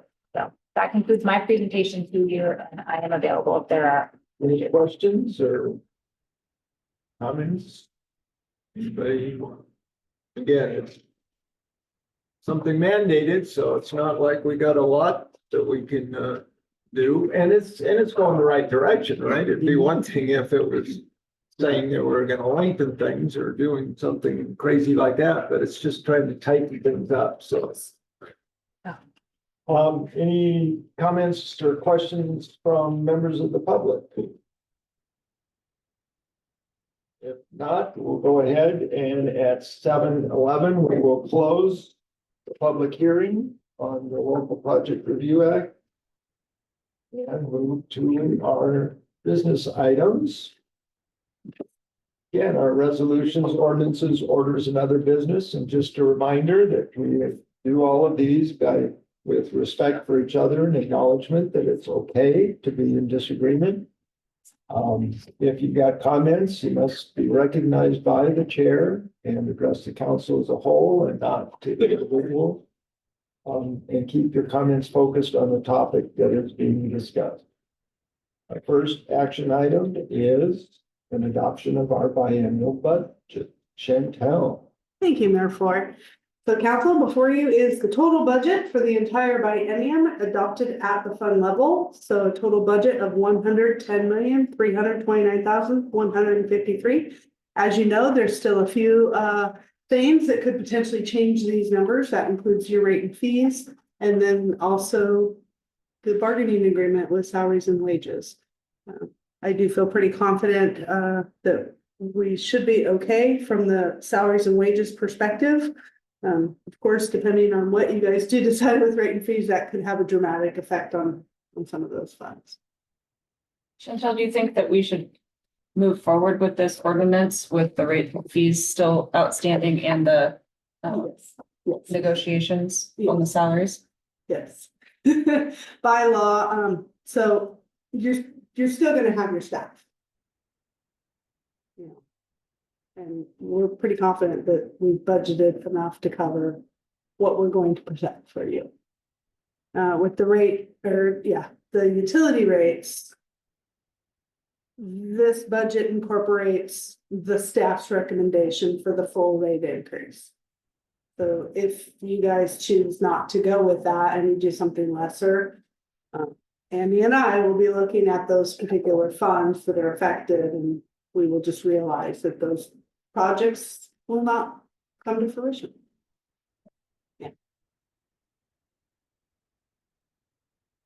Legally, I believe you do actually need to adopt prior to December 31 in order to technically function on January 1st. Leavenworth City Council move to adopt ordinance 1704, 2025-2026 biennial budget. Second. Moved by Ann, seconded by Zeke. Any other questions? Okay, all those in favor, let me see your hands. Passes unanimously. The next ordinance 1705, Local Project Review Act. Maggie? So adoption of this would bring us into compliance with state law and the Local Project Review Act, and staff is recommending that we adopt this ordinance.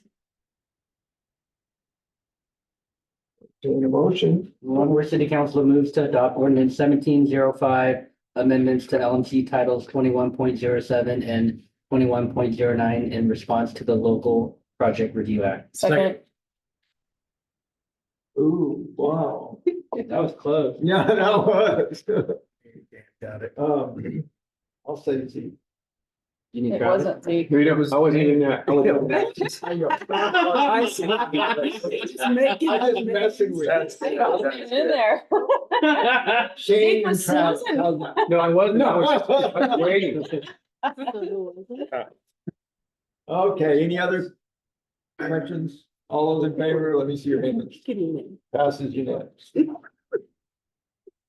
Next is on-call transportation engineering Ardura Group. So tonight the council is being asked to approve a task authorization with our repair group, the Rapid Island Pedestrian Bridge Evaluation and Recommendations scope board.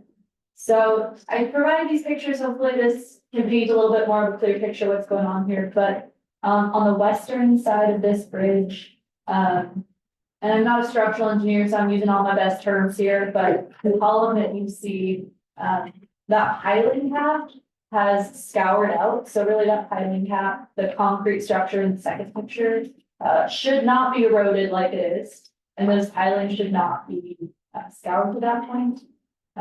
This type of structure, it depends, it's supported by the friction, the skin friction of those pilings. And so when we noticed this, we decided we need to bring in a structural engineer, but also a hydraulic consultant who's looking at the river modeling itself, and then also geotech to look at soil conditions here to determine our future risk of scour, but the structural integrity of this bridge is, and what we need to do to move forward. The total scope of work for this, the memo that they're going to prepare for us, is $41,100, and we're proposing funding 75% of that from streets fund and 25% from lodge.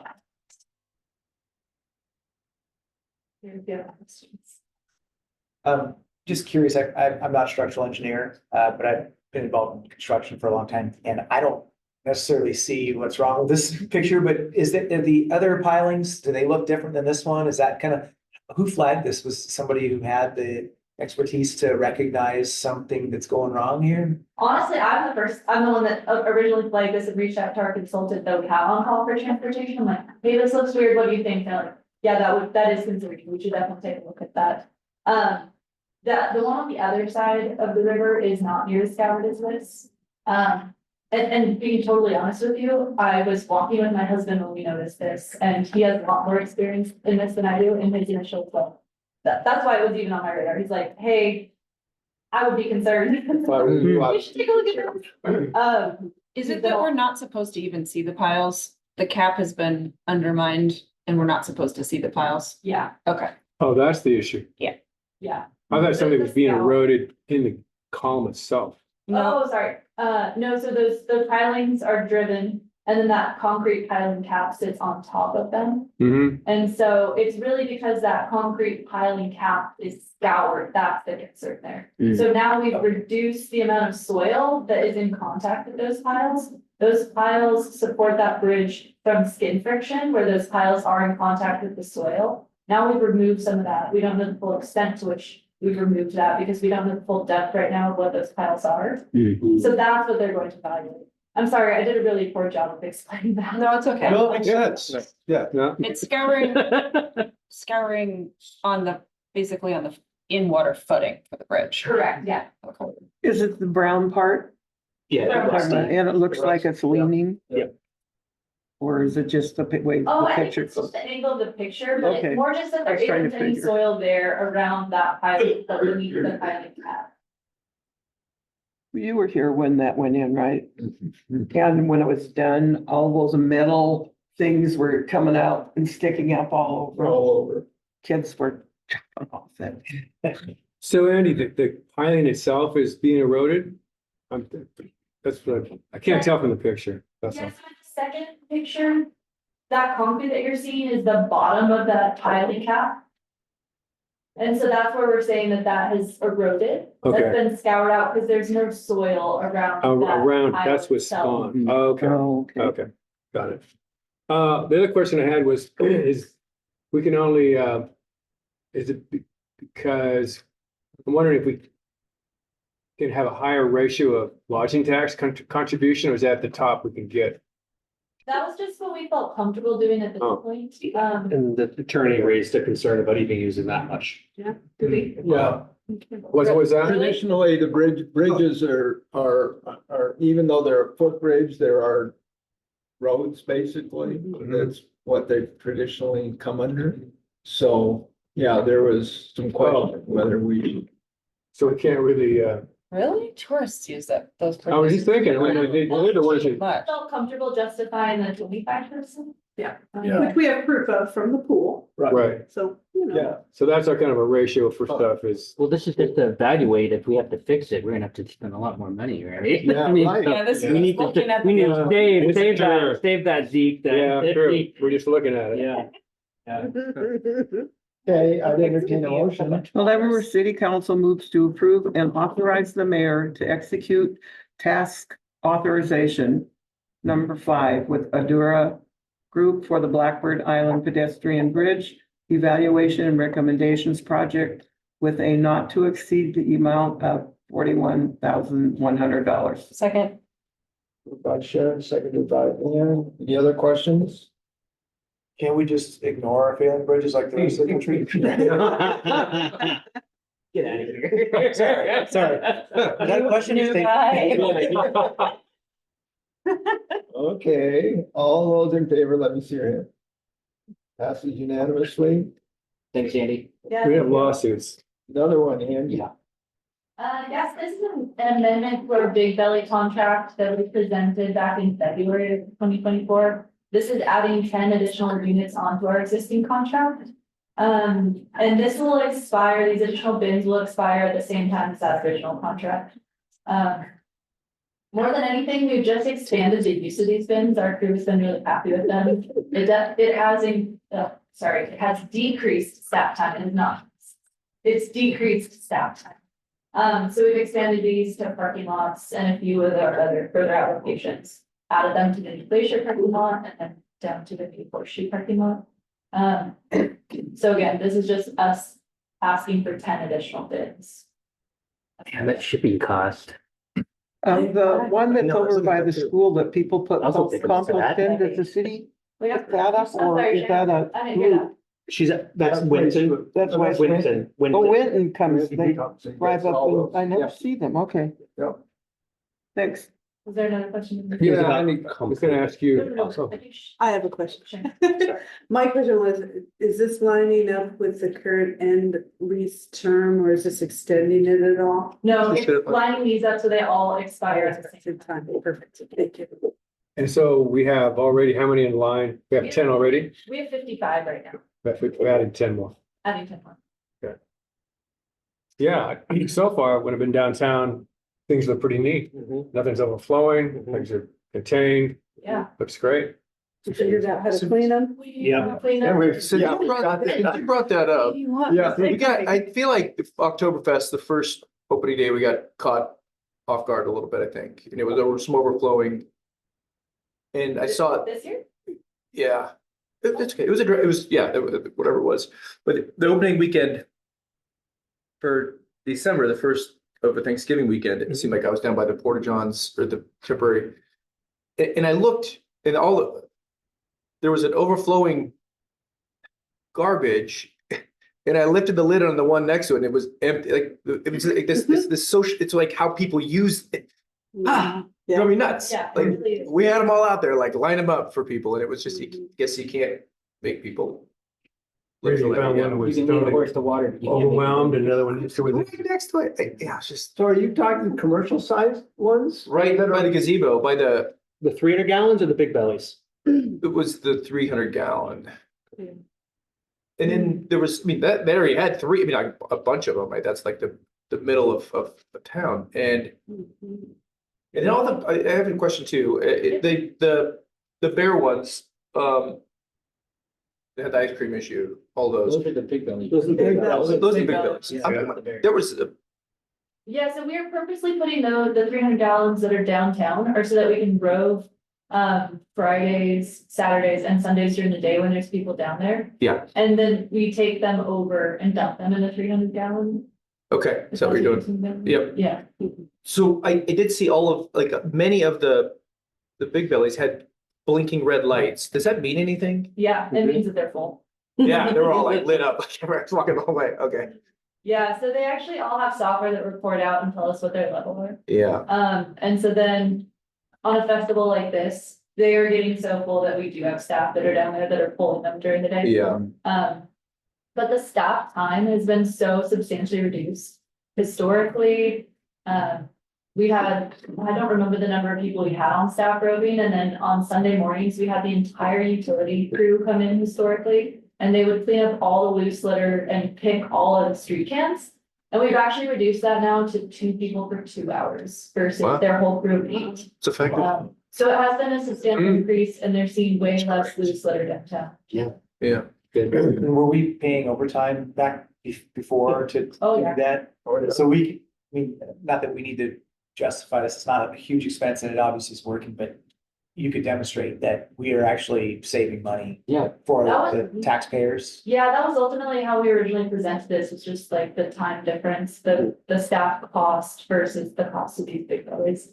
And these big bellies come out of lodging tax, staff time is allocated differently. Yeah. I'd entertain a motion.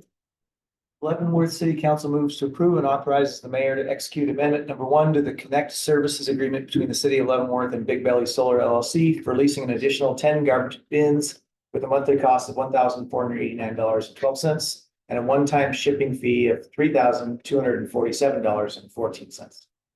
Second. That time I'll get you a seat. Do we eventually own the garbage can? No, We're just paying that big money every single month for like 80 years or whatever. For 5 years. 6 months. 5 years, and then it's ours. Then it goes No, up. And then we have to evaluate what to do with them. Right, and Go ahead. I was gonna say, the way Tom was proposing it before was, it's a try before you buy. So we're leasing them for 5 years. If we like the product and we want to buy them, we'll buy. It's like leasing a car. We can buy them out at the end of our lease period for a reduced rate. Or we can renew the lease and get new bins, but our biggest concern was just there being lots of changes in technology right now. These things are solar powered, have batteries. We wanted to see how they operated before we launched into buying them. And then also the maintenance and any repairs are still on that because it's through a lease program. Good idea. Yeah, that's a good one. It's actually a subtle, one of the best decisions we've made with these garbage cans. We've made a lot of good decisions. That's a really good one, right? I hope you have. It's a good one. All right, Kind of invisible. ready for a vote? All those in favor, let me see your hands. Passes unanimously. Thank you. Professional Thank you. services agreement, local event company Selby. Thank you, Mayor, Council. You're being asked to approve a professional services agreement with Ashley Coffin, who was here earlier during study session from the local event company for the festival management services. We are asking for the same rate in 2025 as we had in 2024, which is $4,200 a month to manage the festival. Questions? Leavenworth City Council. Go ahead, Travis. You can have this one. Yeah, you can have this one. I would ask you a question. Yes, please. So does Ashley end up making more money at the end of the year than we got? No. No, okay. No. It's like 10%. flatlined barely at the moment. Oh, It can ebb or flow. It's really hard to tell because she's taking in money in advance. And we're holding money that we have to refund, so it's just this Okay. constant, where are we? Situation. But overall, we have slowly been growing the fund balance since COVID. And with them organizing it, they've started offering the community events. You do the walking, but they do a play date and they do the roller skating, which have been very popular events. Yeah. They're low, Yeah. low cost to the community. That's great. She's good. I love skating. Okay, I Here we go. heard somebody start. Yeah, the city council moves to approve and authorize the mayor to sign professional service agreement with the local Event Co. LLC for a monthly flat rate fee of $4,200 through 2025. Second. Moved by Travis, seconded by Leanne. Any other questions? Okay, all those in favor, let me see your hands. Passes unanimously. Please do a skating. Okay, item number 14 is just a discussion. And this discussion comes about because Leavenworth Summer Theater, and lost their venue out at the fish hatchery, which they've operated since the very first year. Why did I not know? And could no longer, so they were needing a second venue. In the past, they have operated at the at our fest hall. They asked if they could return. We worked out a 1-year agreement with them. They applied for some Leavenworth funds, hoping to recover enough to cover the cost basically of moving into town. That didn't pan out. It wasn't successful to get all the funding. They basically, it's a significant increase to their budget to come to the fest hall versus out at the fish hatchery. And so the thought being whether we would consider a longer range partnership with them where we would basically fund the cost of their being there from our lodging tax. That we would provide that lodging tax in support of their being downtown. And then they would use that again to pay for the fest hall for that time. And the discussion being, or the desire being, that they would like a multi-year, they'd like to stay down there. They think that that venue would fit better for them and for the community and for businesses downtown to have those there. But it's a stretch for them to be there unless they can get more support than we've had. So Sue and her working with them and going around and around came up with an idea that we would partner with them just like we do with the Autumn Leaf Festival in an ongoing manner. We give them, separate from Leavenworth Fund, we give them an allocation every year from lodging tax to support them. That we would enter that kind of partnership agreement. So this is just, again, bringing that idea forth for you to discuss amongst yourselves. There's nothing to vote on here, but just seeing whether you'd be open to that kind of partnership. So, Mr. Mayor, is this the response to them not obtaining the Leavenworth funds that they had hoped for this year? Well, They now, instead of asking for $10,000 through the Leavenworth funds, they're now asking for $31,000. well, they asked for 30 because they asked for 3 different funding applications from the Leavenworth. They Fund. did, but it wasn't for anything like this. They wanted to pay for new costs. Yeah, well, they were, I mean, whether. The bottom line is that your budget's increased to go down there, and so if you're going to request dollars, you request, I mean, it's.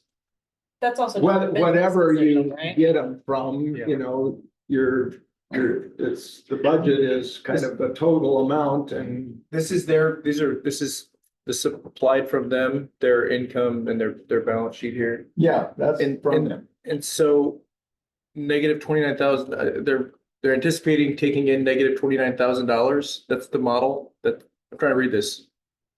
Yeah, Is that right? that's due to the increased costs that they incurred by going downtown. That's. The bottom line is they haven't had that expense of a fest hall. Right? And when they're at the fish hatchery. But isn't there, I mean, this doesn't take into account their overall complete summer theater budget. The one that they have for operating up at the Forest Service property is to the tune of like over $600,000. So this is not This is showing their, everything. this is showing what the move is, what it would be to run this particular.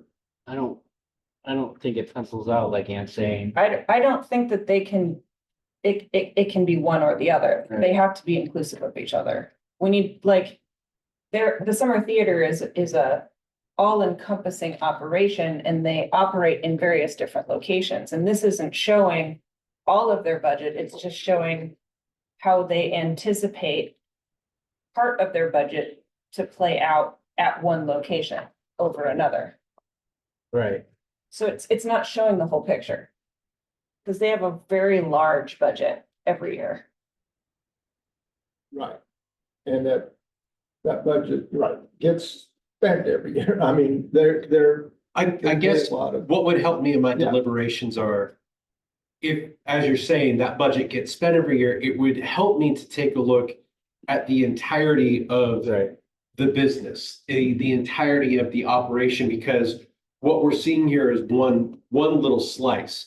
And I get that this little slice is projected to operate at a deficit, but when you look at the overall operational health of the organization, that gives us a better look and a better discernment on whether or not our funds are best used going to that overall, because these aren't two separate businesses.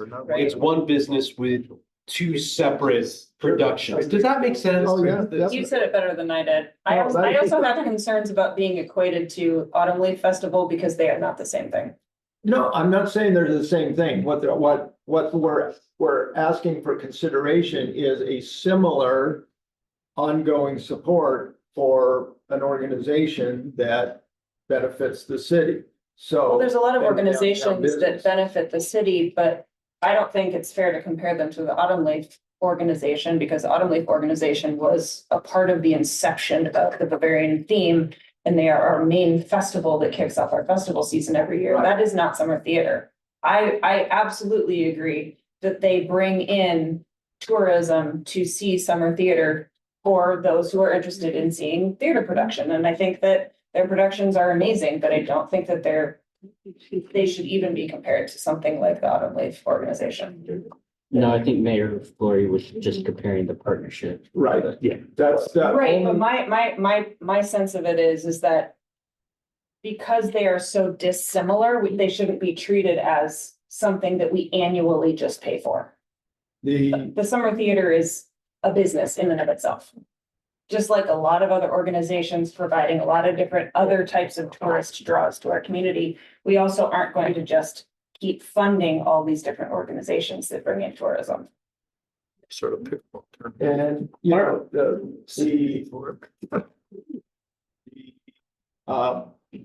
I mean, I certainly hear that, you know, the concern to look at that bigger picture and to see, I mean, would you be interested in just having a meeting with them, have them come, talk about what, you know, that bigger picture and why they're asking for that kind of support and to be, again, the idea being,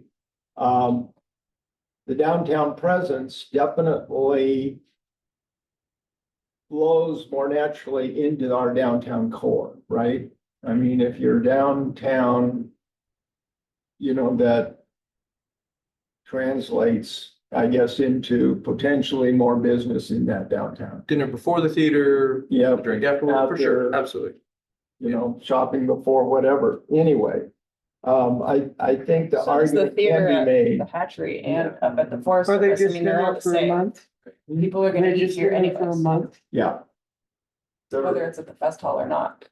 Well, I can't remember all the details, but I know You'll that capture when 10% more, they yeah, I mean, marginally, but exited the fest hall, there was quite. I mean, you can't eat up at the Forest Service. Or at the hatchery. I think that that's got to be not happening. Right. Well, Well, lodge up there and eats. They all. when they were in there before, they did pay for the whole Yeah. time they were in there. This Yeah. time they are. Basically, they're doing similar to, the nonprofit rate for the period that they're in there. Before, they were taking up the space, couldn't be rented out to others, but they weren't paying for it the whole time. So that was the brouhaha that happened before. Well, it seemed And that like was- there they were were a year arguing much. and a lot of problems. Yeah. And that might have just been people, but, it's Yeah. kind of a little scary. After what we went through before, to have something now, I guess everybody needs another chance.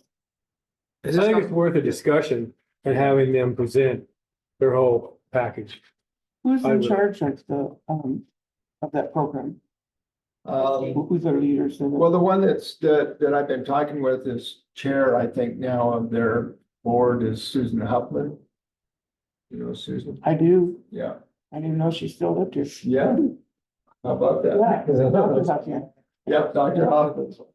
Yep. has actually, we looked at the dates are good, that's already been looked at. That's what I was curious to. Yeah, Yeah. they're already booked and signed for 1 year. They just want this to be ongoing and they don't see that they're gonna be able to if we can't work something out with them. So, Yeah, I know. uh, Just so, that's hard for me to follow. yeah. well, I'd like to see it.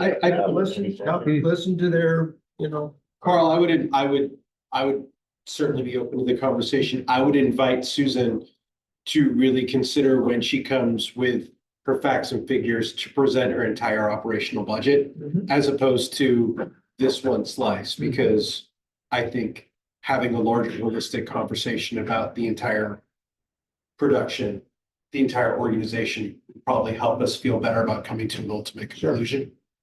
So they're only asking for 1 month, the whole year. No. They're asking for us to pay their fest hall fees, for that. which are Out just of- shy of $31,000 Out of lodging tax. For how long? for the whole, It's for like year. multi-week period that they're in the fest hall for this production. it's the, Seems like we have trouble getting them to get their stuff out when they, all kinds of. Yeah. Yeah, I think it's a great idea to have Susan come in.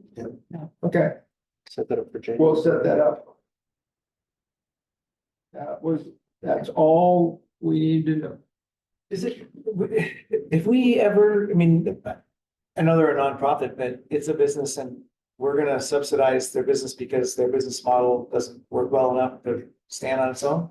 Oh, they stand on their own just fine. No, I know, They have but a I'm, massive budget. well, no, Right. I was in the cast, but, I was in the cast the first year. touche. But I do wonder, like, whether it's, you can argue that having it downtown, if it downtown loses money, then maybe it's not worth it, but it's complicated, but at the same time, no matter how you look at it, if they want to argue that it doesn't work for them to come downtown. And they're basically appealing to us to say, well, it's in the best interest of the city for various reasons to have that happening downtown, so we're gonna subsidize a business so that they can be profitable in one of their locations.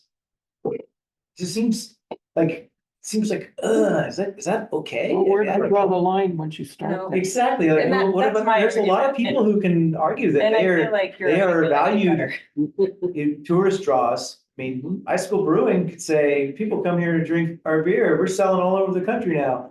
And do we wanna give them money if like one particular, beer ingredient doesn't work, you know, I don't know. One of the differences is you're talking about arts versus Beer, yeah. Don't you say brewing's not an art. It's a science, actually. Yeah. so Or influence. arts generally get subsidized in this country, Not by municipalities generally. but in a municipality that generates money to support the Bavarian theme and the business community in the way that this community does, we're unique. I mean, you know, there's, arts communities and different things. And I mean, let's get them in, let's Yeah. let them present, let them talk about, you know. I don't want to lead them down a road where they may not get what they're asking for either. I think that that is disingenuous. And I think that Mike has a really good point, and he articulated his point better than the point I was trying to make. As someone who has sat on the Economic Development Committee for a handful of years now, and going through the Leavenworth Fund process, the Leavenworth Summer Theater consistently applies for thousands and thousands of dollars every single year, and we always give them money for something. We don't always give them everything that they ask for, but we always give them something, even though looking at the budgets that they submit, they really don't need the money, but they apply for it, they qualify for it. We Right. can't say no. But that kind of begs the question, if we now are opening the gate for lots of different partners outside of Autumn Leaf, how many other applicants to the Leavenworth Fund are just going to skip the Leavenworth Fund and say, hey, now we get a partnership agreement too?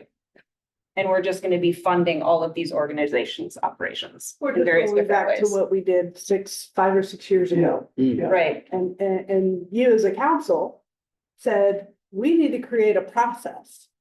And that is the Leavenworth Fund. right. So it gives you an opportunity to get everyone to come in at the same time with an application. You get to review them, you get to. And everybody grade has them, the you get same a score, criteria. You get to decide how much. And you don't get to come back and say, hey, Yeah. you said we didn't meet the criteria, but we still want some money, so now we're gonna try and find a different path. And this seems like them just trying to find a different way. And it seems a little bit unfair. But it also would set a really interesting precedent that I think we need to make sure we're okay with if we open this conversation up. That we may be setting a precedent for many other organizations to not only go for Leavenworth funds, but also say, hey, you allowed partnerships for this organization and this organization, now we want one too. Well, it used to be 3. It used to be museum, Autumn Leaf, and I can't remember the third one.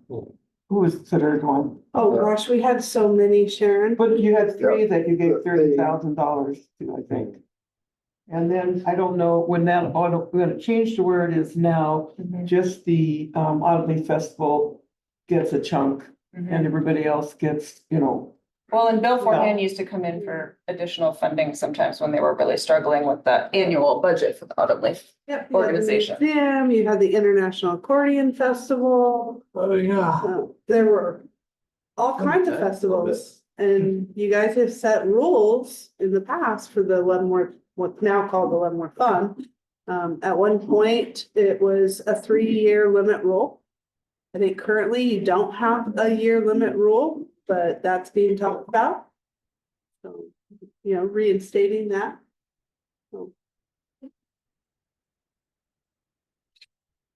Autumn Leaf is the current one only that Right. gets direct funding. Right. And it is not for profit. Yeah.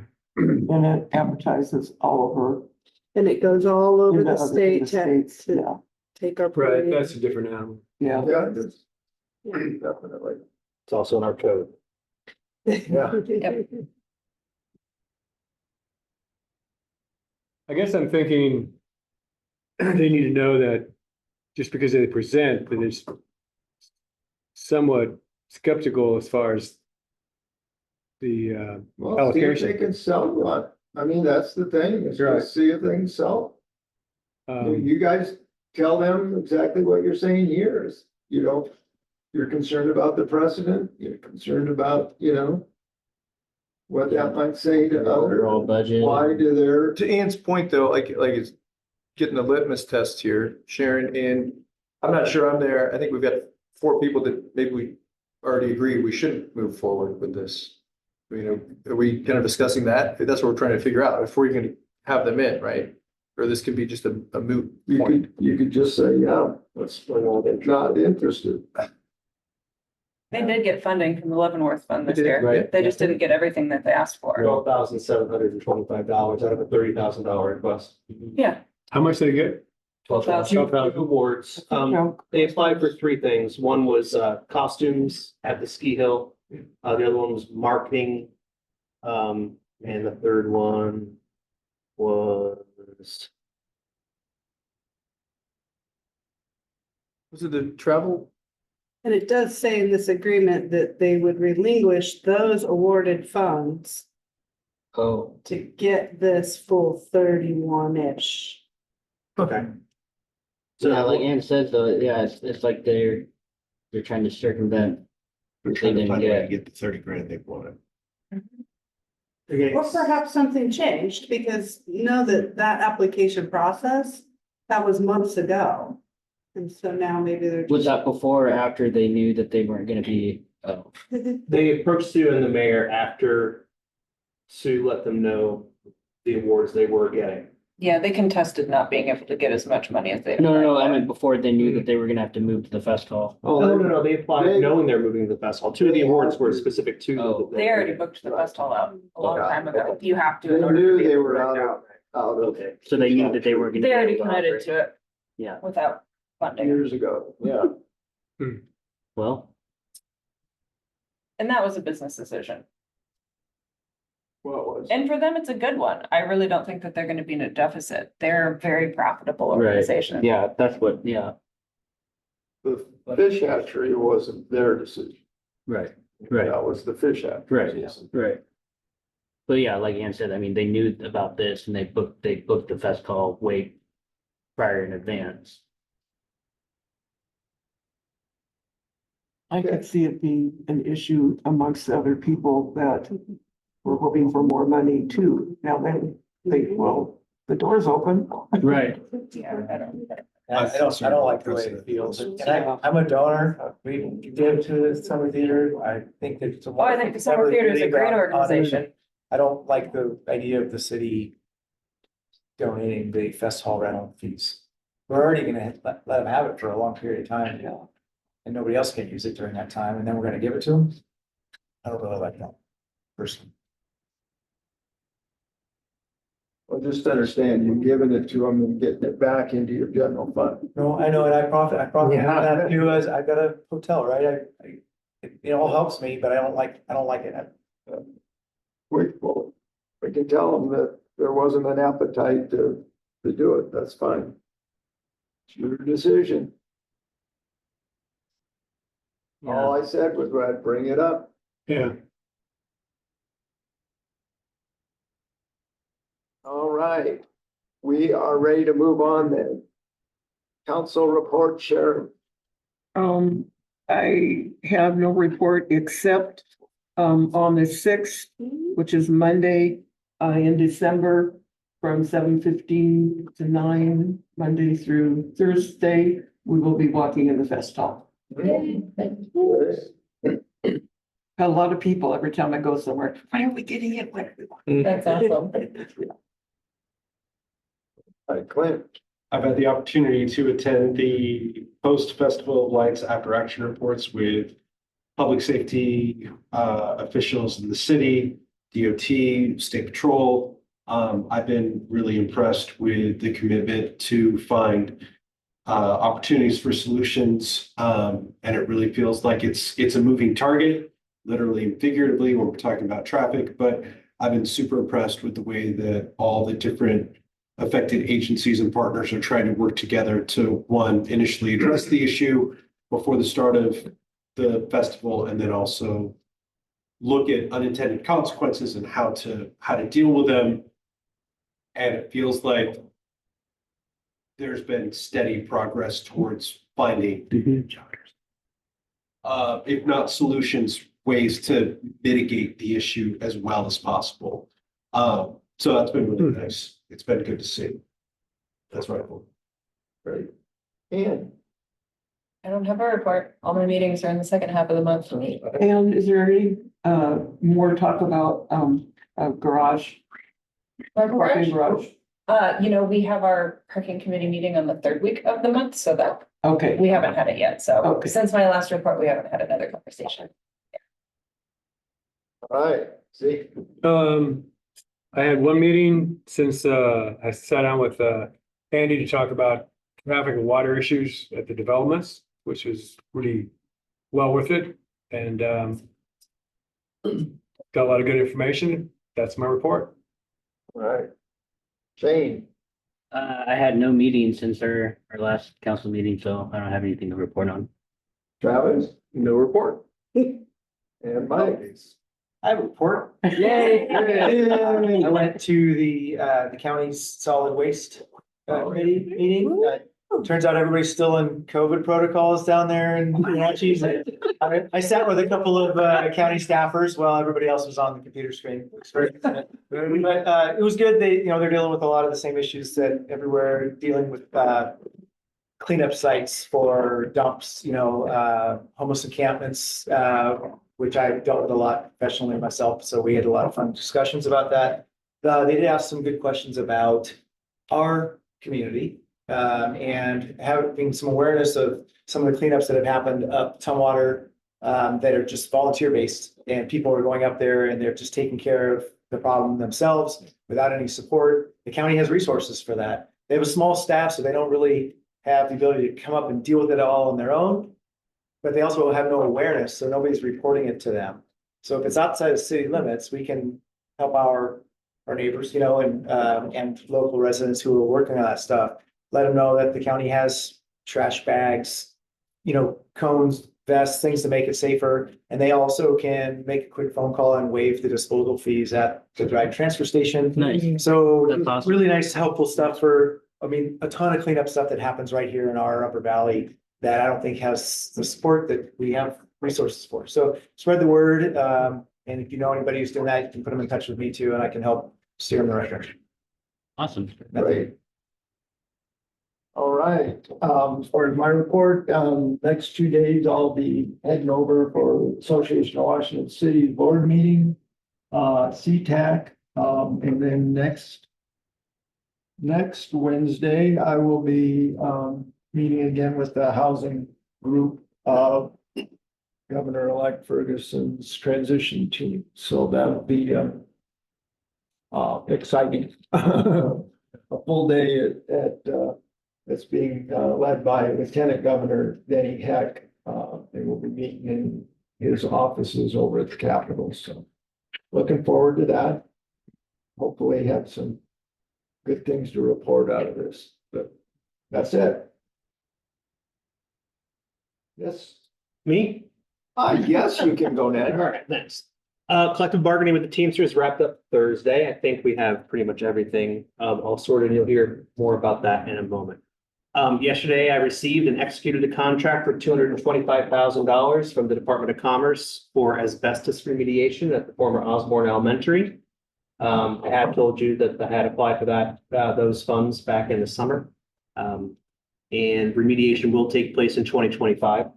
We are still waiting word from HUD about a technical correction to redirect the $941,000 Community Project Fund grant, formerly the Alice project that Kim Schreier got for us for the adaptive reuse. So, and we put together a data sheet for our lobbyists to try to get some direct funding from the state for this project.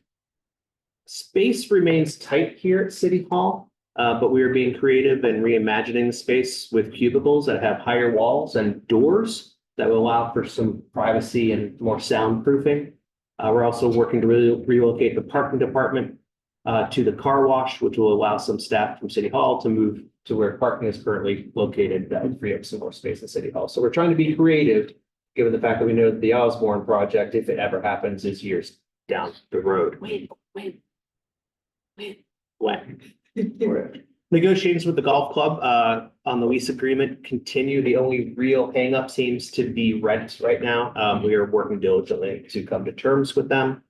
And our attorney is attempting still to settle with Becky Sabito for the sewer easement. There have been email communications over the last week, and we are trying as hard as we can to avoid having to file that condemnation lawsuit. But we do indeed need that easement. The new barricades, so 9th Street, you see those barricades, when we barricade 9th, Friday, Saturday, Sundays from Thanksgiving through the end of the year. We've had issues and complaints in the past from businesses saying it looks like that street's closed and nothing's down there. So we did order new barricades. They have arrived, and we have ordered covers that are messaged with more restore, and also foot traffic only or no motorized vehicles. And those covers will arrive next week. So we wanted to get this in place for this year. It got here before the end of the year, but we haven't had any complaints from those side street businesses so far this year. And the Village of Lights Christmas festivities continue. After the weekend after Thanksgiving, we met with our emergency and traffic management partners to discuss the mitigation efforts, which was the no left turn on Chumstick. We decided to do away with that and allow the left turns on the Chumstick, but with flaggers at that intersection. So we reconvened again this morning. Was it this morning? It was this morning. Everybody seemed to think that things worked well, but they also seemed to think that numbers were down and the new plan wasn't actually tested. So we are staying the course. Flaggers down at Peshaston, PCMSs. Still don't know what the acronym stands for. I know messaging system, but I don't know what Portable changeable message. portable changeable message signs. All right. So encouraging people or discouraging people from taking North Road as a shortcut, despite what their GPS might tell them. Right. To stay the path on Highway 2. There will be flaggers in Peshaston speaking to people and saying, discouraging Route Leavenworth traffic from traveling along North Road.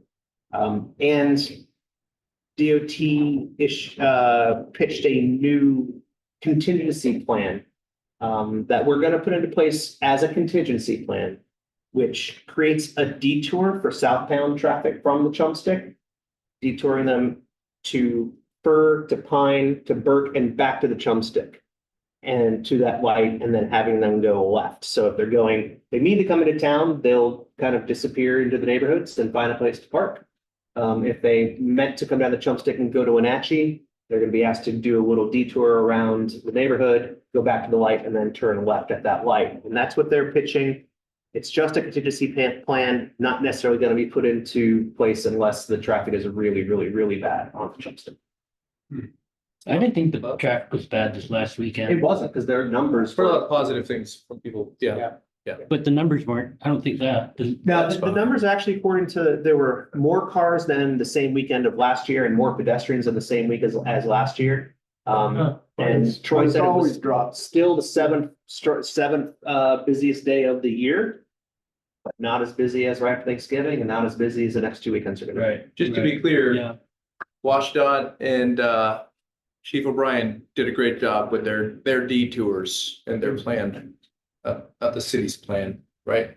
Oh, no, Just to know- we're implementing plans from our partners. Just to make sure there's no confusion on the recording. Yes, we can reference. On the the Facebook? people at this dais that I haven't come seen up that. with that. With that. Yeah, not the city. Sorry. It's okay. That's my report. All right. Tell. Council, I emailed you your monthly finance report since you won't have your December 24th meeting. I did email that out to you on December 6th. If you missed it, if you need a hard copy, let me know. I'll print it. I'll put it in box. Sharon? Anyone else? I'll take one. Zeke? I will get those in your boxes tomorrow, so feel free to come in late afternoon or later if you'd like. Also, the management team here is working diligently to finish our ClearGov, the digital budget book for this year. We're very, very close. I've got a goal of going live for the public on December 23rd. So hopefully we will all get our pieces done. Maggie, you're done. I had a great Job. I'm about halfway done. Yeah, it's close. So once I do make it go live, I'll send you all an email with the link directly to it. So you can just go check it out. Merry Christmas. That's it. I'll try to be super brief. We had our planning commission meeting last week. It went really well. We're still working on our manufactured home codes and trying to remove barriers there for more affordable housing options. Looking at tiny homes as well as an option for housing. We are going, because our standard meeting in January falls on a holiday, we're looking at January 8th as a special meeting for the planning commission because they don't want to lose out on a meeting for that month. So, and then we'll have our joint meeting with you all the following week. We did work on our docket, as I stated earlier. As far as my department, we did receive 3 CUPs for bed and breakfasts. I know that was in Selby's report last week, but I wanted to just put it out there in case you missed that. A lot of people trying to get in and meet that 4% cap. We also got the binding site plan for Stafford Street, and the public comment period ends this week. So those 4 units are proposed to be condos, and that's with our new condo code. I have been working with some folks in the UGA that are still struggling with some issues with processing ADUs in the county. Just wanted to put that on your radar. We passed code back in June to try to clarify some of that for the county, those in the UGA, that they don't have to connect to city services. They should be adopting that code next week, but there's still some confusion and worry that they might still adopt our Title 14. So anyway, we're hoping that will go through and avoid some confusion. I plan to write a letter to the county commissioners to encourage them to not adopt the section about utilities. Yeah. We met with our consultants, BHC, this week, and they're doing our housing needs assessment and land capacity analysis for the comp plan update. And we did a tour of the city, and it was really cool. And I'm excited. They're a great team. I think they'll do a great job. That kind of concludes my report. Thank you.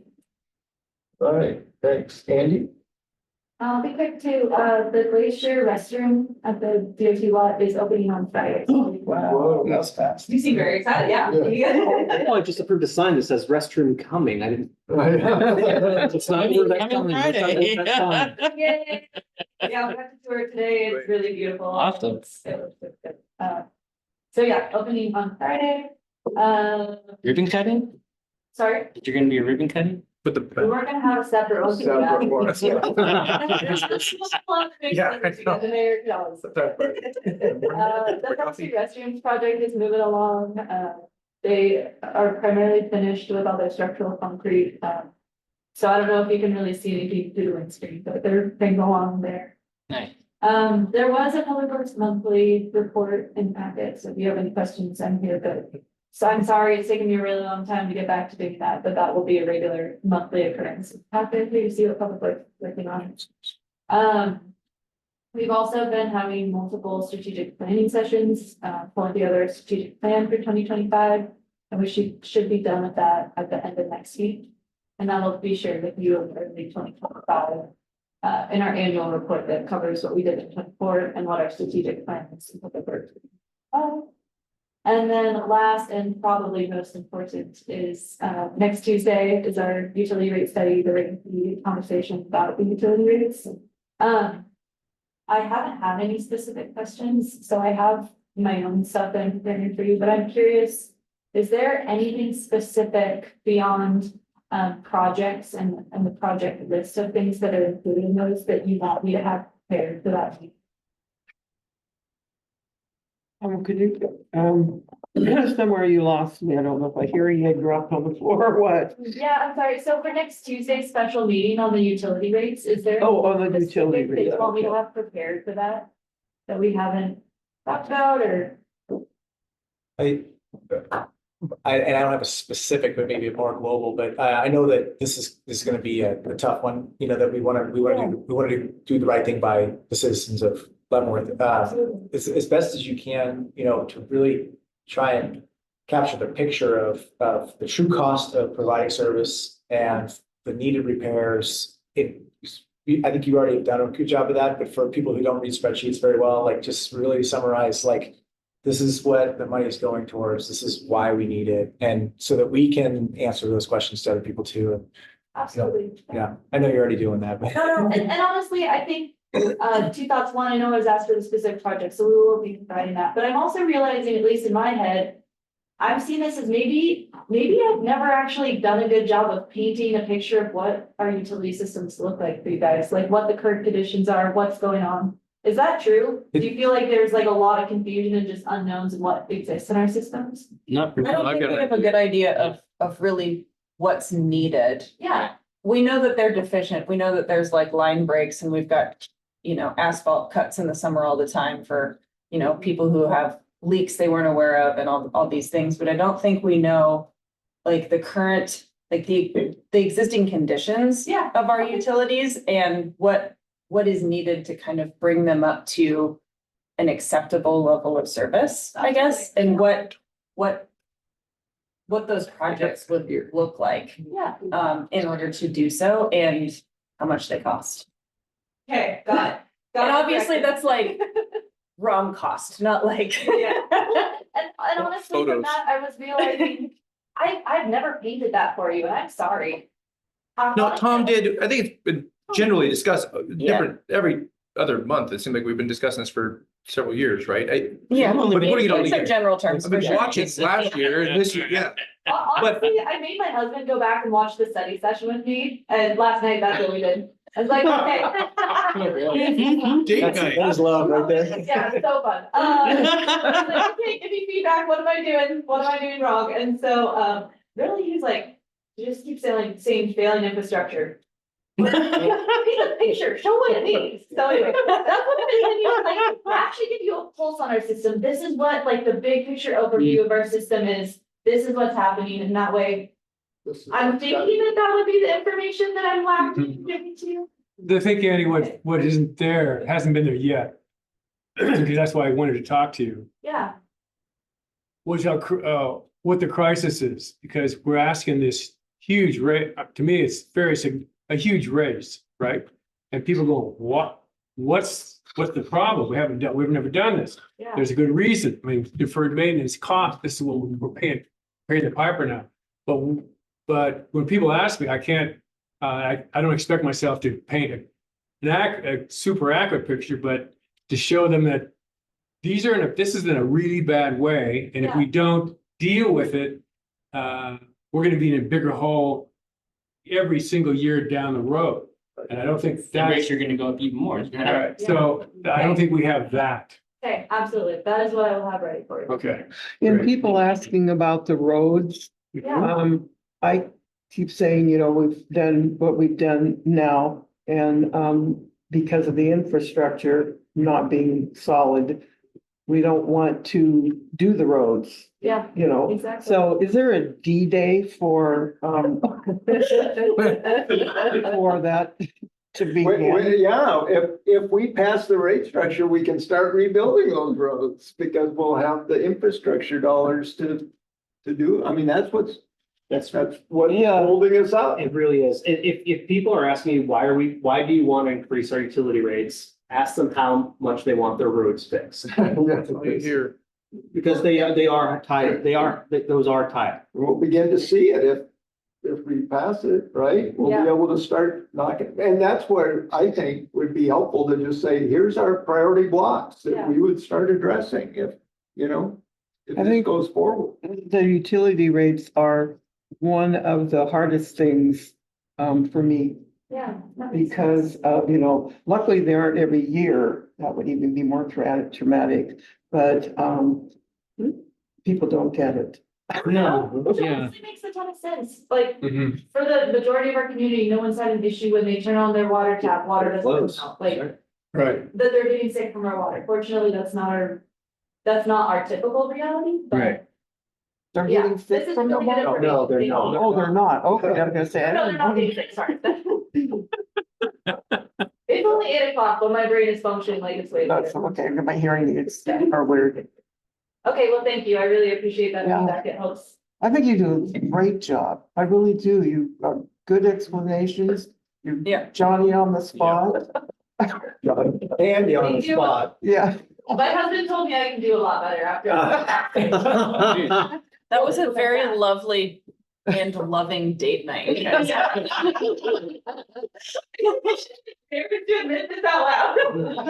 No, it actually says a lot about your husband that he agreed to sit and watch it with you. That was good. What else could they have? Yeah, but I don't know why he would want to spend part of his free evening reviewing like work related things. Well, you know, they walk around Blackbird, they look at, you know. Bridge buttons. Our 88 tours, it's bad, it's bad. Okay, well, thank you. I would entertain a motion to move into executive session under 4230-110-1B, property selection, site or acquisition, 10 minutes with no action to follow. So moved. Second. You guys can go. Zeke seconded, all those in favor, let me see your hands, passes unanimously, we'll go into executive session, we'll say 8:15 by the time we shut things down. Yeah. Recording. Okay, we are now out of executive session and I request a motion to recess this open meeting for 20 minutes.